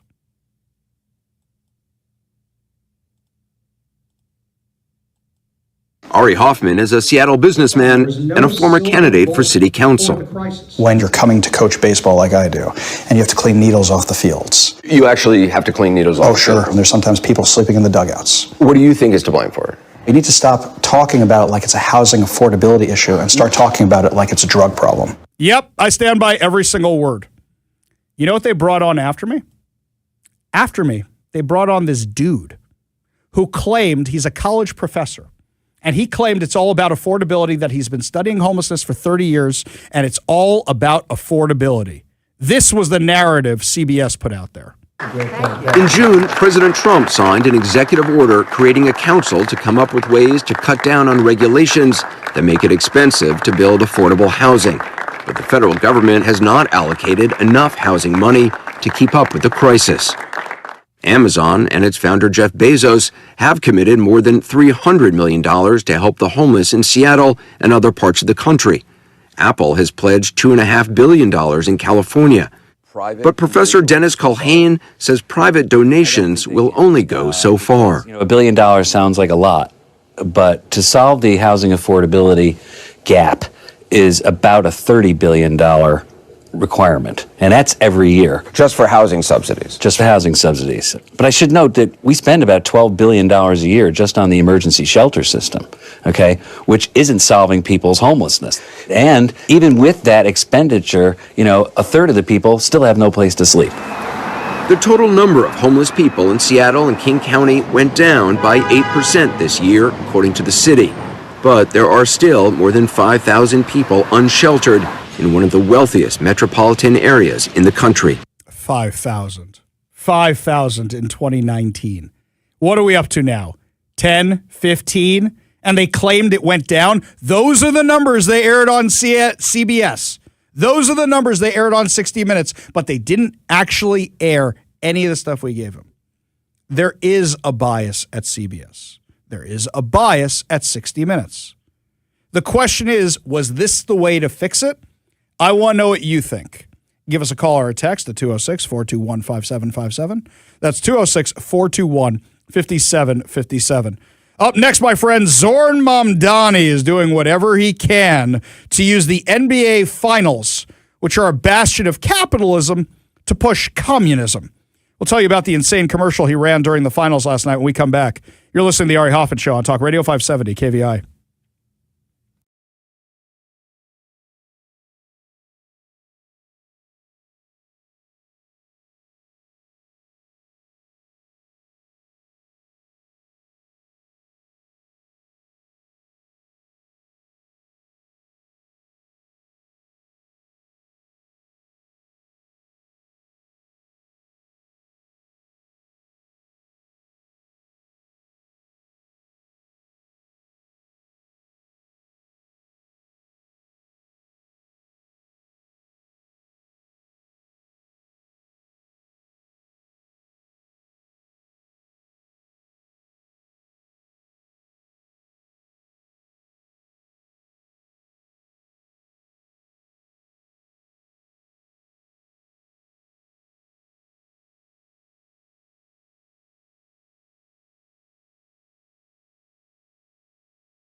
Welcome back to the Ari Hoffman Show. So the NBA Finals began last night, and I did not watch a second of the game because I'm a lapsed basketball fan. I'm a lapsed Knicks fan, and I was still on air when all this was going on. By the time I got home, it was already at halftime, and I did not watch any of the game.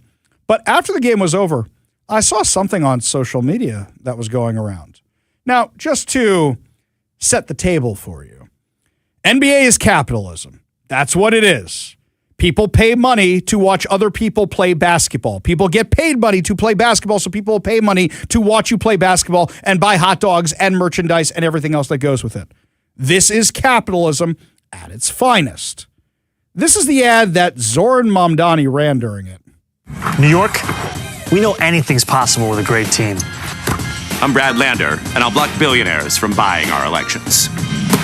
I'm Maria Elisa Avila Chevalier, and I'll defend New York by abolishing ICE. I'm Claire Valdez, and I'll stand up against bad landlords and greedy corporations. Get out and vote. This is the team. This is our year. I'm Brad Lander. I'm Claire Valdez. I'm Maria Elisa Avila Chevalier, and we approve this message.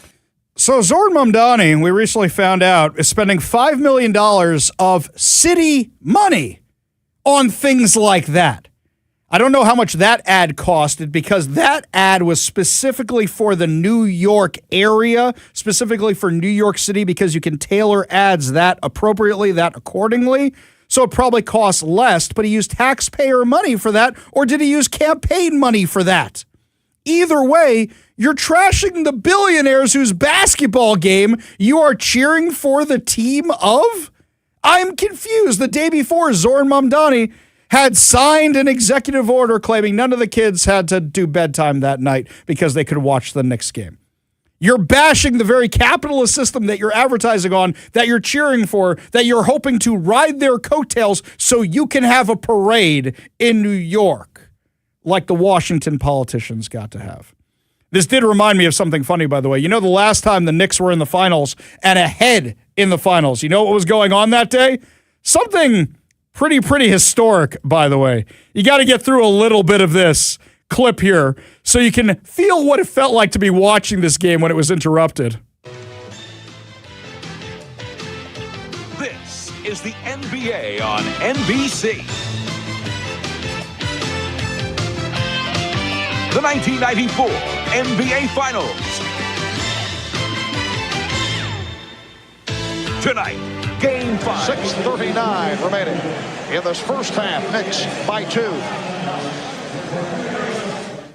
We are looking at live pictures of Interstate 5 in Los Angeles. We believe that white vehicle, which is being trailed by a phalanx of California Highway Patrol cars and helicopters, belongs to Al Cowlings, who disappeared with O.J. Simpson earlier today, shortly after Mr. Simpson was informed that he was going to be formally charged with the murder of his wife. Okay. They interrupted the finals for that. In fact, they put the finals in the little small box. So this is the funny thing. I think this happened on a Friday, right? I remember going to synagogue and I was talking to people the next day and I go, so what was the score of the game? Because I don't know, I couldn't watch it. And they go, dude, they got OJ. I'm like, what are you talking about? I had no idea any of this was going on for my friends who weren't as observant as me. They were watching the OJ chase with all this going on. Oh, the crazy stuff, the historical entertainment of the trial that never ended. Never forget that they decided this was such a big news story that they put the NBA Finals, and this is back when NBA was huge, they put the NBA Finals in the small box of the screen to cover the O.J. Simpson white Bronco pursuit. That was in 1994, the last time that the Knicks were actually ahead in the finals. They lost. They lost that year. History. Next up, my friends, final hour free-for-all. Your calls, your texts, your thoughts, your stories. We'll have that for you, plus a whole lot more of insane stuff happening here in Seattle. You're listening to The Ari Hoffman Show on Talk Radio 570 KVI.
Welcome to the Ari Hoffman Show's final hour free for all. Your calls, your texts, your thoughts, your stories, streaming live at KVI.com and the KVI app.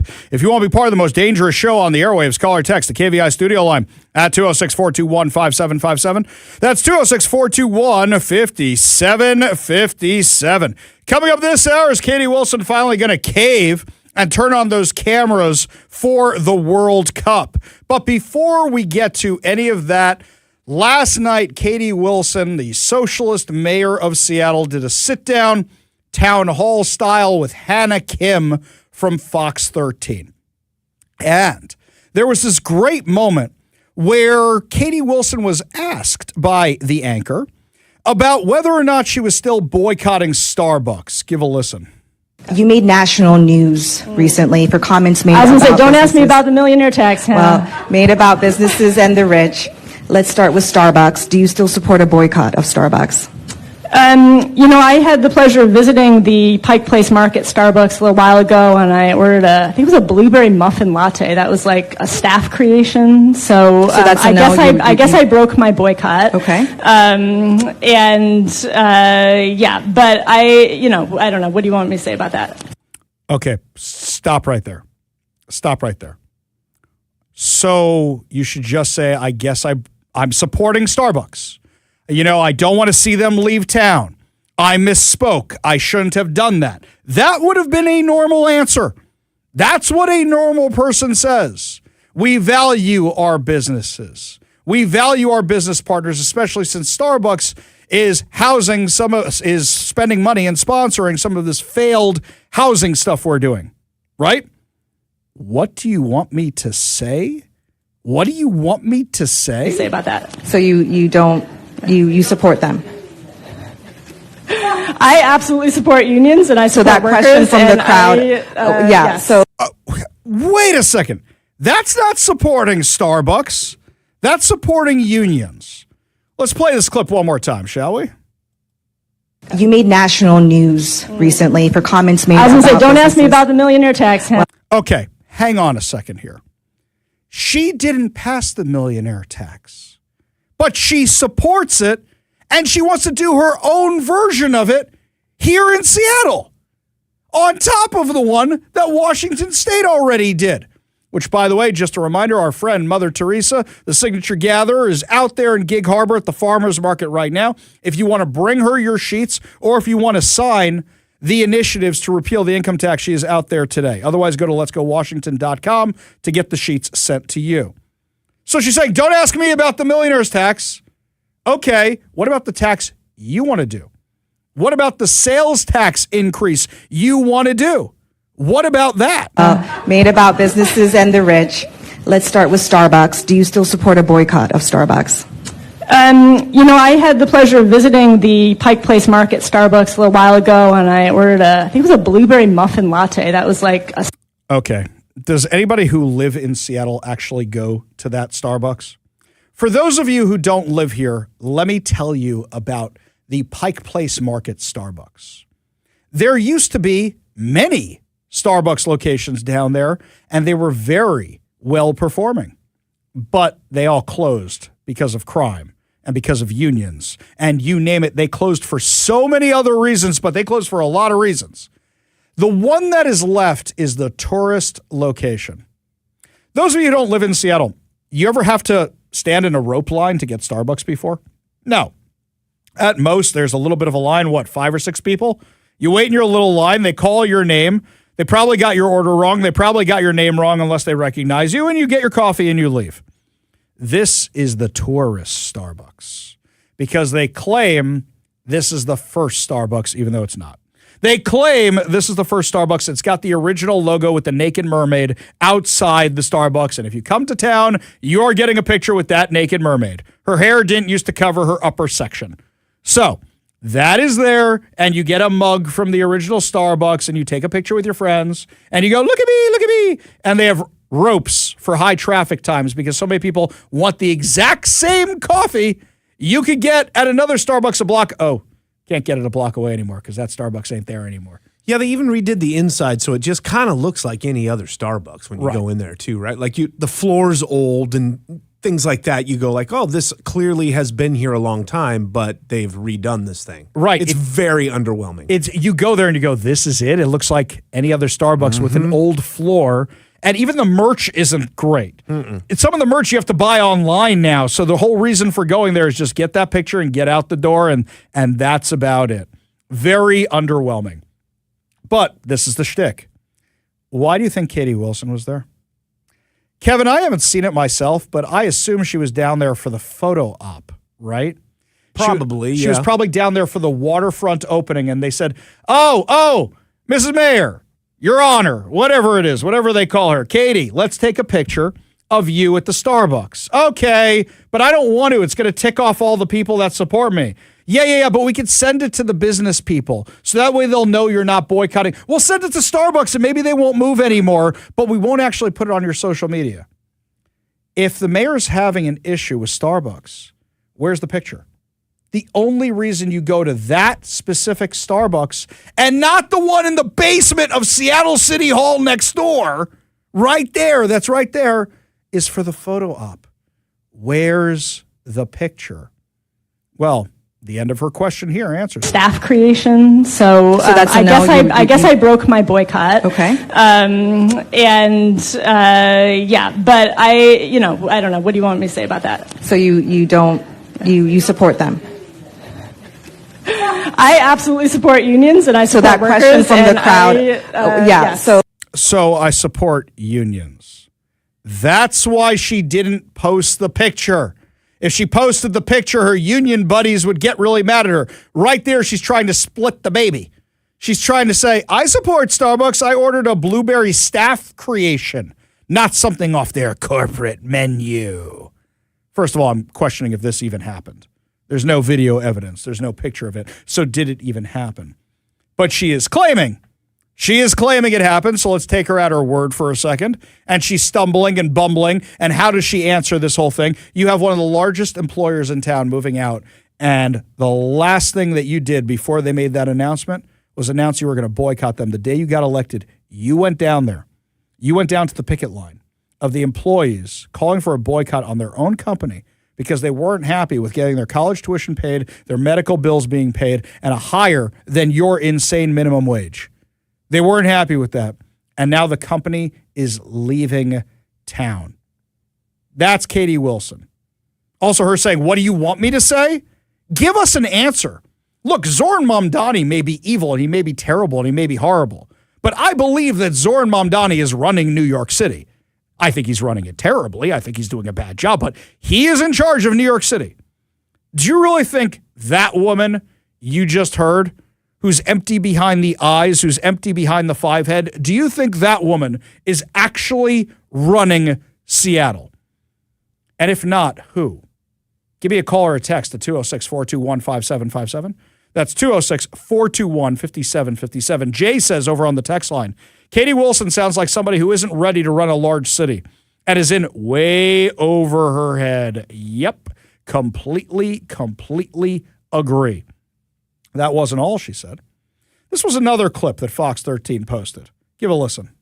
One of the really exciting investments that we're able to make through the Families Education Preschool and Promise Levy that I'm very proud of because my team did a lot of work to make this happen is free school meals for all Seattle public school students. And that means free breakfast and lunch, no stigma. There are thousands of families right now that, qualify for free school meals but aren't actually getting them for whatever reason, including maybe perhaps stigma. And then thousands of families who are above what is actually a very low threshold of eligibility, like $50-some thousand for a family of four. Like, how far does that go in this city? So we're talking about thousands of families who are really going to benefit from this program. I don't believe you. You want me to prove how she's lying and how this isn't true? Bob Ferguson took credit for that a couple months ago. And when Bob Ferguson took credit for that, we called him out for it. Because let's back up a second. First of all, I called Bob Ferguson out for this claim because 75% of those meals are paid for through the federal government. And Bob Ferguson was saying, yeah, we're going to get all these meals, we're going to get all these lunches, and that's why we're doing the millionaire tax. And that's why we're doing these other taxes, so we can get all these meals and get all these lunches. And I said, wait a minute. 75% of these meals are already covered by the feds. What are you paying for exactly? The 25% of people who don't qualify for it. So you're paying for the rich kids to have free lunches at the schools. Now, if the feds and the state are covering all the free lunches, who exactly is Katie Wilson buying lunch for? Who exactly is she providing meals for? I'm a little confused. We already have the feds taking credit for it. We already have the state taking credit for it. So what are they actually spending the money on?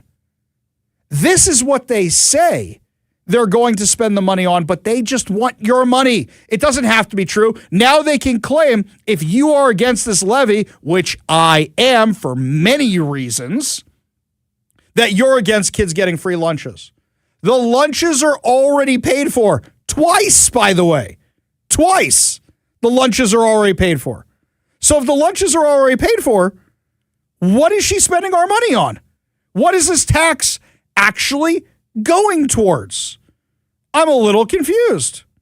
Then it gets a little bit more exciting, where we start talking about housing first. So housing first is the model the left loves, the Biden administration loves, and the activists here in Seattle love, where they go, no matter what, you get housing, you get housing, and you get housing. It's the Oprah model of housing. Everybody gets it. Everybody gets the housing. Okay. Are there any requirements, like you have to go to drug treatment, or you have to go to mental health treatment, or you have to get a job, or any of that? Yes, no, nope, none of that whatsoever. So, Katie Wilson, why do we not have any of those requirements? Why do we not deal with any of that?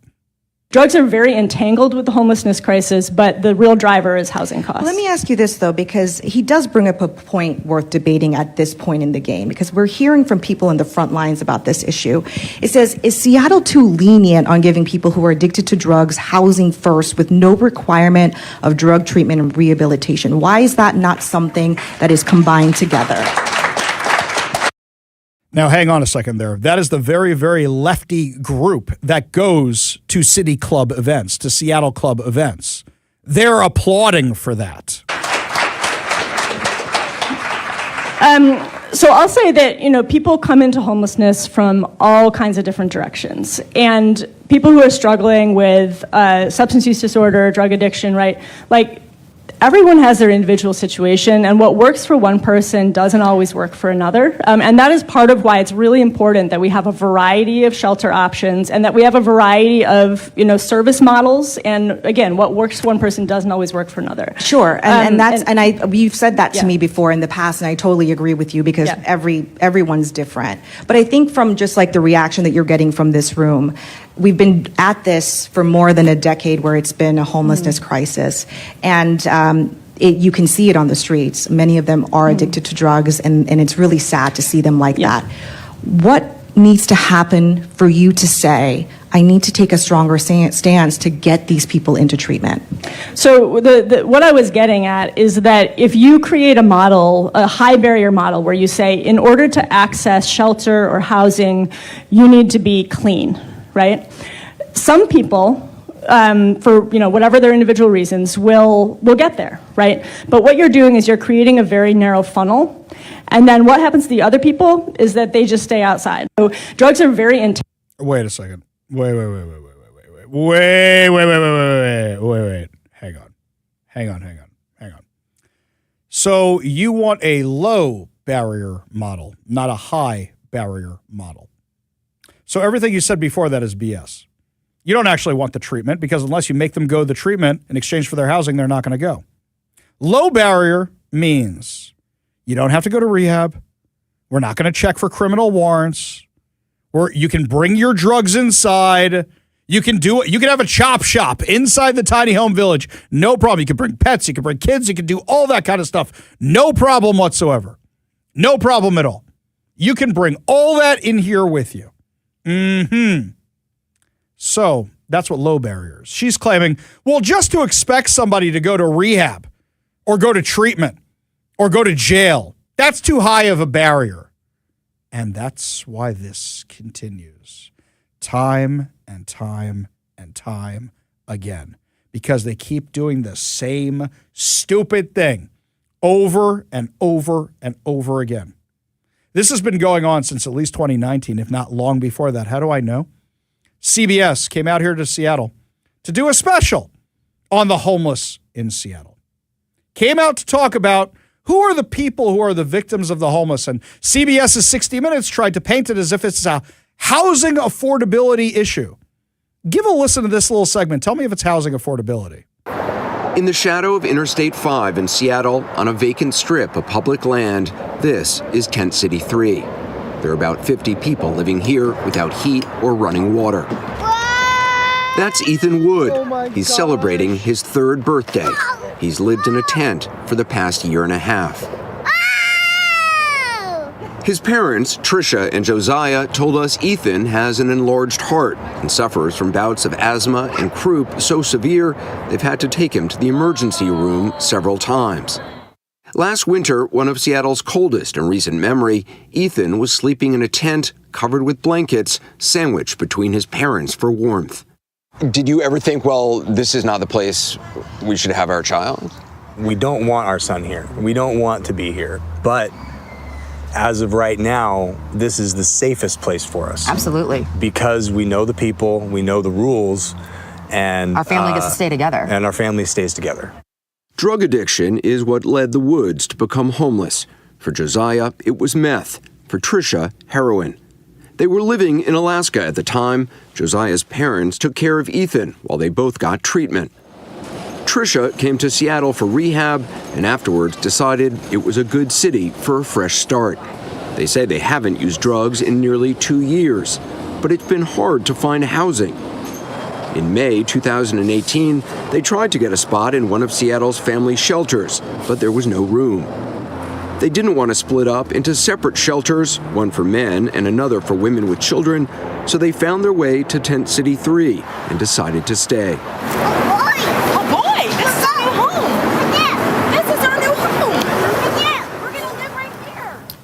Okay, so the parents had drug issues and went to rehab.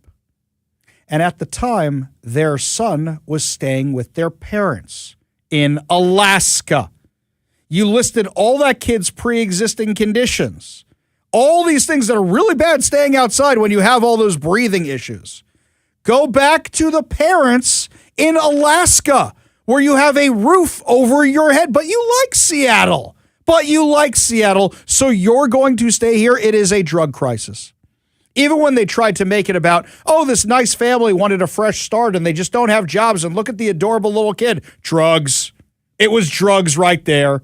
And they had a place to stay with the parents in Alaska. And instead they like Seattle. They like the people. They like the tent city. So they're staying here. In that one little clip. Drug problem, not from Seattle. Kid who shouldn't be with the parents who are choosing to live on the streets. How many other things, if we actually dug into this family, would we find out? Where are they now? Where are they now? This is not a housing affordability issue. This is a drug issue. And Katie Wilson just double down, triple down, quadruple down on the same failed model that got us to where we are now. Bebin says, hi, Ari, this woman has no ability to run her personal life, relying on her mom and dad to pay her bills. At her age, she has no concept whatsoever of how to run Seattle. The only concern she has is how to get other people's money. Murphy says, Katie Wilson should have an jar, like a swear jar. Every time she says put $100 in it. You know my only problem with that, Murphy? It won't be her money she's putting in that. It'll be taxpayer money she's putting in that, right? That's what it is. Susie says over on the text line, Ari, I'm collecting signatures in my office every day to repeal the income tax. Thank you, Susie. Thank you, Susie. Make sure all your coworkers know about it and make sure to get those things turned into Let's Go Washington as soon as possible. Jay says Katie Wilson sounds like somebody who isn't ready to run a large city and is in way, way, way over her head. Yes, I completely agree that she is. Completely agree that she is. In fact, she's so over her head that now other city council members are calling her out. When we come back, the latest lefty member of the Seattle City Council to say, turn on the security cameras in advance of the World Cup. Are you out of your mind? This is dangerous what you're doing. We'll give you all details when we come back. You're listening to the Ari Hoffman Show on Talk Radio 570 KVI.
Welcome back to the Ari Hoffman Show. Just a reminder, we are giving away two tickets to see Colin Cloud mastermind at Snoqualmie Casino and Hotel. For over 20 years, Colin Cloud has been entertaining and astounding audiences on the biggest TV shows and stages around the world. He'll know what you had for lunch, where you've been today, what you do for a living, your pet's names, even your PIN code, described by the media. As a real-life Sherlock Holmes, he enjoyed sold-out runs in London's West End, Broadway, and the Las Vegas Strip, where he now has his own show in Harrah's Hotel and Casino. If you want to get tickets for this event, go to snowtickets.com. That's S-N-O tickets.com. But if you want to try and win them, you have your opportunity right now. All you have to do is text the word I give you to the number I give you for your chance to win two tickets to see Colin Cloud mastermind at Snoqualmie Casino and Hotel. Today's word is trick. As in magicians can do a trick for you. Text the word trick, T-R-I-C-K, to 206-421-5757. That's 206-421-5757. Katie Wilson, Socialist Mayor of Seattle, did a trick. She turned off all the cameras in town, so now you don't know if criminals are committing crimes. And now the Seattle City Council says, are you insane? We had Rob Saka call her out last week. Now, Rob Saka supported her for mayor, so I kind of take everything he says with a mountain of salt. But Rob Saka was one of the runners in the Boston Marathon and passed the finish line right before it exploded. So he's obviously got a vested interest in this. So Rob Saka said, hey, can you turn the cameras back on? Because the way they caught those guys from the Boston Marathon bombing was through the cameras.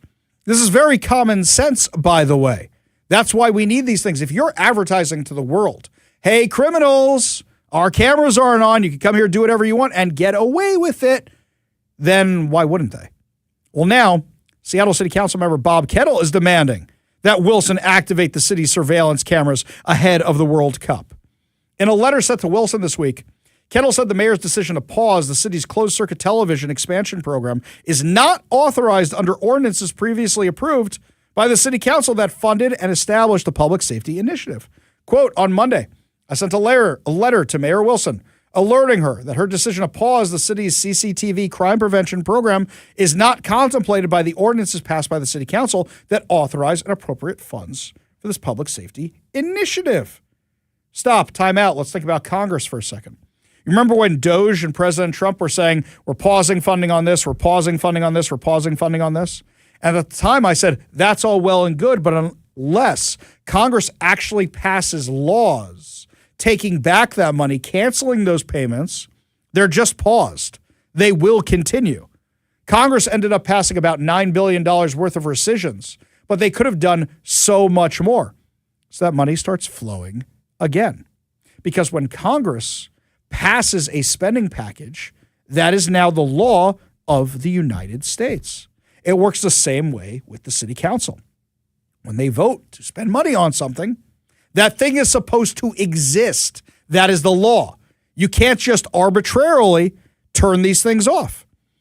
Kettle wrote, to be clear, we explicitly wrote protections into the law to safeguard Seattleites in the event of a federal breach, specifically regarding immigration enforcement, reproductive health, and gender-affirming care, which are the three things that Katie Wilson says that she turned off the cameras for. What did she say? She said, I turned them off so ICE isn't using them. She said she turned them off so you can't see who's getting an abortion coming and going from clinics. And she claims she turned them off so you can't see who's coming and going from gender transitioning. Well, guess what? Those protections are already in the legislation. So you can virtue signal all you want, but you're actually now putting people at risk. He argues the approach leaves Seattle exposed at a time when other host cities are utilizing surveillance technology as part of their security plans. He said, quote, I strongly urge the mayor to heed the growing calls from individual council members and the community to turn the stadium district cameras on. Seattle is only one of 11 host cities without a fully active CCTV system.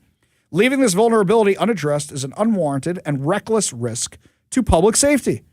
If God forbid, God forbid, God forbid, God forbid, God forbid, there's a terrorist attack of some kind, it's going to be a lot of I told you so's. Also, here's something else. Where do bad guys look for targets? If a bad guy's driving around and he wants to cause maximum damage, does he go to the place with all the security guards and all the cops and all the cameras? Or does he go for the soft target? That's why putting signs up that say gun-free zone signs don't work at schools. You just advertise there's no guns here, so come on in, criminals. That's why it's stupid. So, terrorist has a choice of the various cities where they're going to go to. Should we go to New York, where the entire NYPD is going to be out in force? We got the cameras. Well, Zoran Mamdani may be a terrorist supporter, but you got what's her face? Tish, the police chief out there, who's not going to put up with any of this stuff. So that's a hard target. We're not going there. Let's find another city. Oh, look at the idiot mayor in Seattle who turned off the cameras and is telling the world she turned off the cameras right before this major event. Are you kidding me? Are you kidding me? You are putting the entire city at risk.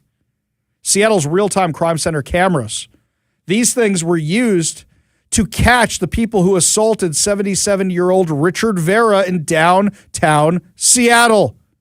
Prosecutors have now charged the guys. There have been multiple cases where you have caught the criminals because of the cameras. You remember when they defunded the police? They said, well, we have the cameras. We don't need as many police. Or when they want to get rid of police pursuits. They said, we don't want dangerous pursuits. The cameras will just follow them. Now you have None of that. In fact, you know who agrees with that? Katie Wilson agrees. Quote, there is no doubt that the cameras make it easier to solve crimes, including serious ones like homicides. So then why don't you turn them on? Why don't you turn them on? It is pure virtue signaling. And watch. Actually, you know what? If she's violating the law, this may be enough for a recall. But if God forbid, God forbid, God forbid, God forbid, God forbid, I can only say it so many times, there's an actual terrorist attack, that recall, everybody's going to sign it, including the people who originally voted for her. Lots more to discuss as the show continues. Speaking of the World Cup, we're cutting down on fraud at the national level, but the local level, they're rewarding fraudsters with tickets to the World Cup. Tell you what's going on when we come back. You're listening to The Ari Hoffman Show on Talk Radio 570 KVI.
Welcome back to the Ari Hoffman Show. Just a reminder, subscribe to us on whatever your preferred podcast platform is. That way you never miss a minute of the show. Also, share it with your friends and give us a little rating and tell us how awesome it is. That town hall we've been talking about, which was moderated by Hannah Kim from Fox 13 with Katie Wilson, there's some clips we haven't played for you because, well, I didn't want to listen to these guys anymore, but I'll tell you what it is. That's really the real reason why. Kevin knows I had him pull like 4 or 5 clips from that thing. There is half an hour of questions and answers because it's a town hall session. And you know what's funny to me about a lot of these questions? It's the left mad at her that she's not left enough. For example, questions like you're proposing to double the sales tax for transit. So you want to increase the amount of money in sales tax to spend it on transit. Shouldn't we be taking it from the millionaires? That's what their people are saying. Because for them, her proposal to increase the sales tax is a betrayal. They keep saying sales tax is so regressive. It's a burden on the middle and lower class. How can you do that? Tax the rich instead. And she proposed the day before this thing an increase in the sales tax to pay for her choo-choo train. They're saying she's not progressive enough. Wait a second. You said you weren't going to be like Bruce Harrell, yet you're sweeping all the encampments. Why are you doing that? Why are you sweeping all the encampments? Let them fight. Let them fight. It was fun to watch, but I really couldn't deal with the questions. I really couldn't. And what's even funnier to me is the people who go to City Club events, Seattle Club events, they're usually on the left. I'm not going to get invited to a City Club event. I'm not going to get invited to a Seattle Club event, which is funny because NPR's had me on from time to time. I think I've been on KUOW like 3 or 4 times to talk about issues. So why won't they invite me down to City Club? Because they're the really elite left. That's who goes to these events. So the moderates are mad at her. The far left is mad at her. You don't win re-election by having everybody be mad at you. You just don't. And that's where Katie Wilson is right now. Her own base is turning on her, and it's absolutely delicious. Beyond delicious. So what does Katie Wilson do? Let's give some underprivileged kids some soccer tickets to the World Cup. We're going to have the Somali Health Board give them out. Wait, what? You're going to have the who give them out? The Somali Health Board, which gets $262,000 of taxpayer money every single year. You're going to give the Somali Health Board tickets for the World Cup to go out? If you see an influx of these things being listed on the internet, you know where they're coming from. Why not other groups? Why is the Somali Health Board getting this one? Do they have a soccer team or something at the Somali Health Board? So we're going to give them this money to give out, they're going to give them these tickets to give out. Hey, Kevin, we're a radio station. We get tickets to give out to things like Colin Cloud Mastermind. We get tickets like that. How come we're not getting World Cup tickets from the mayor's office to give out? Well, you talk so well about the World Cup, you know. Oh, that might be it. That might be it. Yeah. Also, we don't have a soccer team, right? I mean, you don't play soccer, do you? What do you mean we don't have a soccer? What are you talking about? So they gave it out to a bunch of soccer. Oh, you mean youth like groups. as the company? Right. We don't have a soccer team. Right. We don't do that. The Sounders. No. That's the collective city. That's not us. No, we don't have a soccer team. We don't have any. We don't have any sorts of teams. We don't have softball anymore. We don't have kickball, dodgeball. Nothing. We have nothing. Right. Does the Somali Health Board have a soccer team? I don't know. I don't know either, but I'm going to find out if they. Look, you want to give it to like the YMCA youth soccer team? Cool. Why is the Somali Health Board getting the tickets for the soccer? I will do some digging tonight and find out exactly why this group gets it. Look, I see other organizations on here. I see these youth soccer teams. I understand that. But why is the Somali Health Board getting it? These are questions we need to answer. Kevin's going to the Google machine right now. He's going to be like, watch, it's going to say they have a soccer team. And I'm going to be like, where do they play? Where is their field? Do they also have daycares? We're going to check that. See, Kevin's on their website right now. No soccer team. No soccer team. If they fund somebody else's soccer team, then the soccer team should be doing it, right? I was just seeing if there's a Somali. If there's a team that's playing in the World Cup here or anything like that. But I don't think so. No, I don't think so. No. So if you see a bunch of tickets listed on, what is it, StubHub? One of those things real fast, you're going to know, and they're single tickets, right? For the kids, for the children. Yes, we'll give out those tickets. Those tickets are what, $1,200 a pop right now going for in Seattle? Something like that?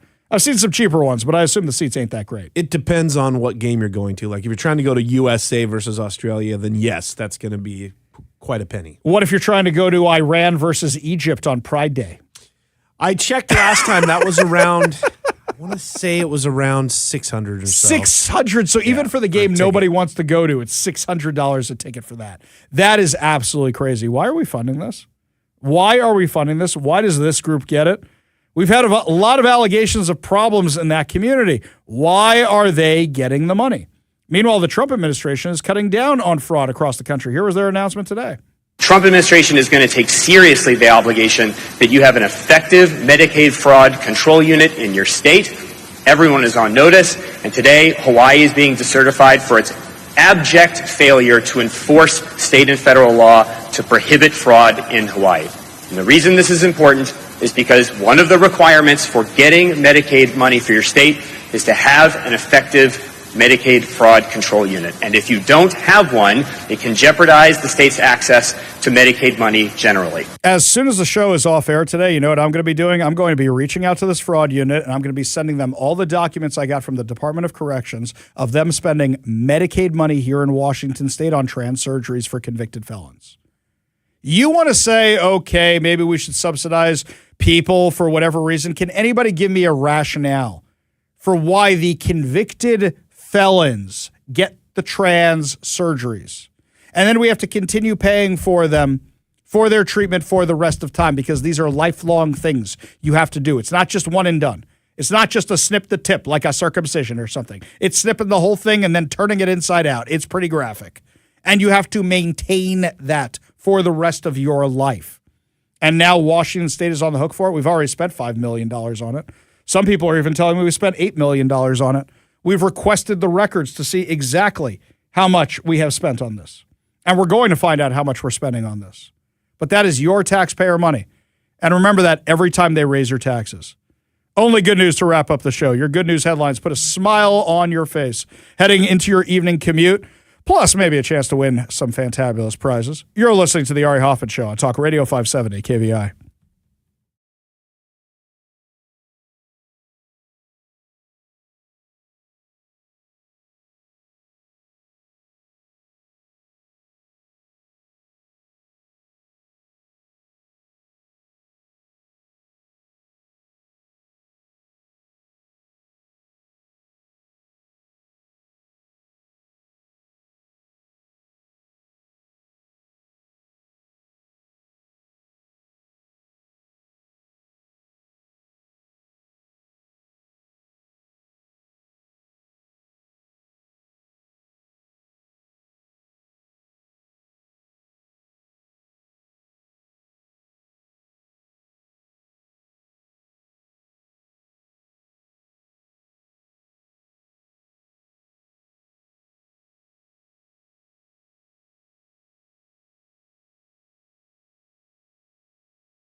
Only good news to wrap up another amazing episode of the Ari Hoffman Show right here on Talk Radio 570 KVI. And Kevin had a chance during the break to look up the prices for World Cup tickets. What are we looking at, Kevin? Now, this is on the Game Time app, which is like a secondary market situation. So if you want to go to Belgium and Egypt, that's going to set you $455 is the lowest ticket they have available right now. U.S. versus Australia, $1,104 is the lowest ticket. Qatar or Qatar. Yes. Versus Bosnia and Herzegovina, or Herzegovina, as you would like to put it. That one's going to cost you $209. That's a bargain. Steal. That one's a bargain. Steal. Yes. And your favorite, everyone's favorite, Egypt versus Iran, coming in at $226, the cheapest ticket. $226 for Iran versus Egypt on Pride Night. I was actually looking at the schedule earlier today. You realize most of these games are at noon? One of them is at night. One of them. And the only one that's at night is the one on Friday night, on Pride Night, which is the Egypt-Iran game that I saw. I think the rest are at noon, aren't they? Right. They kind of try to do it in a time that's for the rest of the world, that it'll be in a time that's kind of consumable for everyone. How are we going to get here? You think about that for a second? What's the traffic going to be like? Oh, well, I mean, if it's at noon, we're already going to be like, I don't know. 11-ish? That's what time I'm driving around here usually. Yeah. All right. If the game's at noon, I don't know. I mean, we'll experiment. Yeah, we'll see. Experiment. We'll Maybe I'll see. leave early that day, come in a little early, do some sightseeing. Go look at the urban squalor outside the stadium. We'll go look around a little bit. It'll be fun. Over here from the 206, Ari, perhaps the Leering Center in Seattle has a soccer team. Oh, that's very, very good. That's very, very good. I like that. Switching gears over here, a missing Sherpa from Mount Everest was found crawling towards base camp just as his family had begun the funeral rites. Holy cow. According to Fox News, a Sherpa guide whose family had already begun funeral rites after he vanished on Mount Everest was found alive and crawling back towards base camp nearly a week later, surviving alone on the world's highest peak without food, water, or supplemental oxygen in what rescuers called nothing short of a miracle.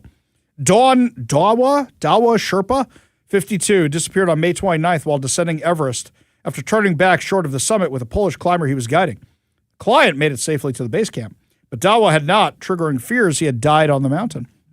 A cleanup crew from their organization found him Thursday morning crawling through the treacherous Khumbu icefall, one of the most dangerous sections of Everest just above base camp.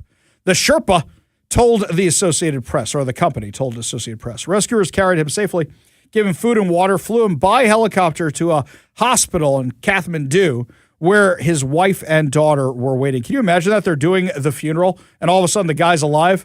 That's like, all of a sudden you hear a knocking coming from inside the coffin. At that point, the family had already lost hope. His teenage daughter told the outlet that relatives were in the middle of funeral rites. When we first heard about it, we could not be sure the person was indeed our father.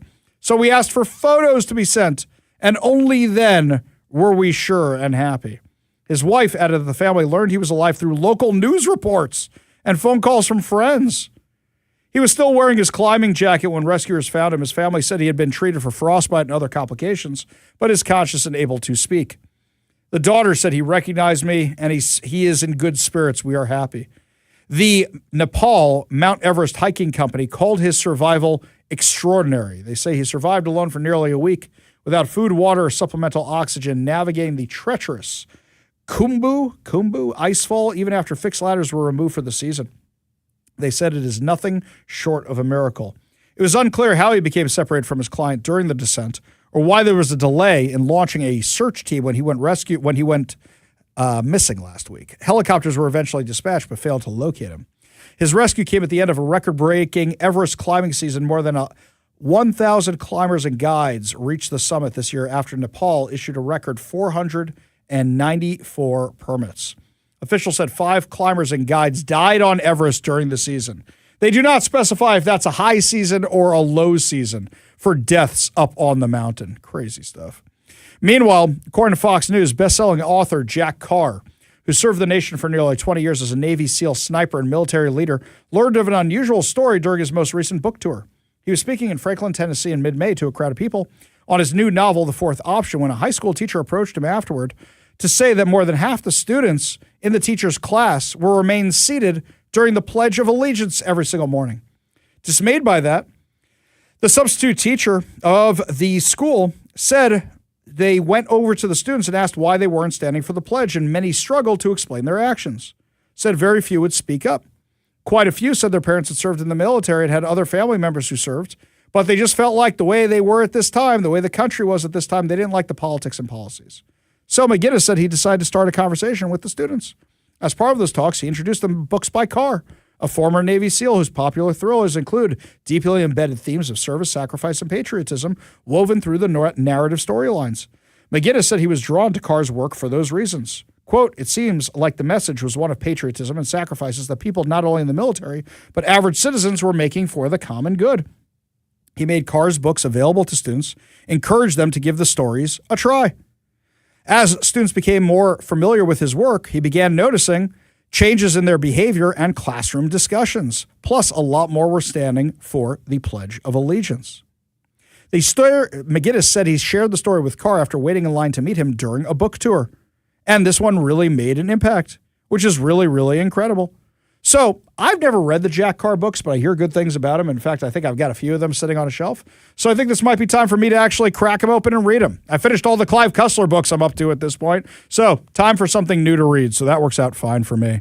Well, my friends, that's going to about wrap it up for us today. But fear not, because we will be back tomorrow with more insane stories, more exciting guests, and of course, more giveaways. You've been listening to The Ari Hoffman Show on Talk Radio 570 KVI.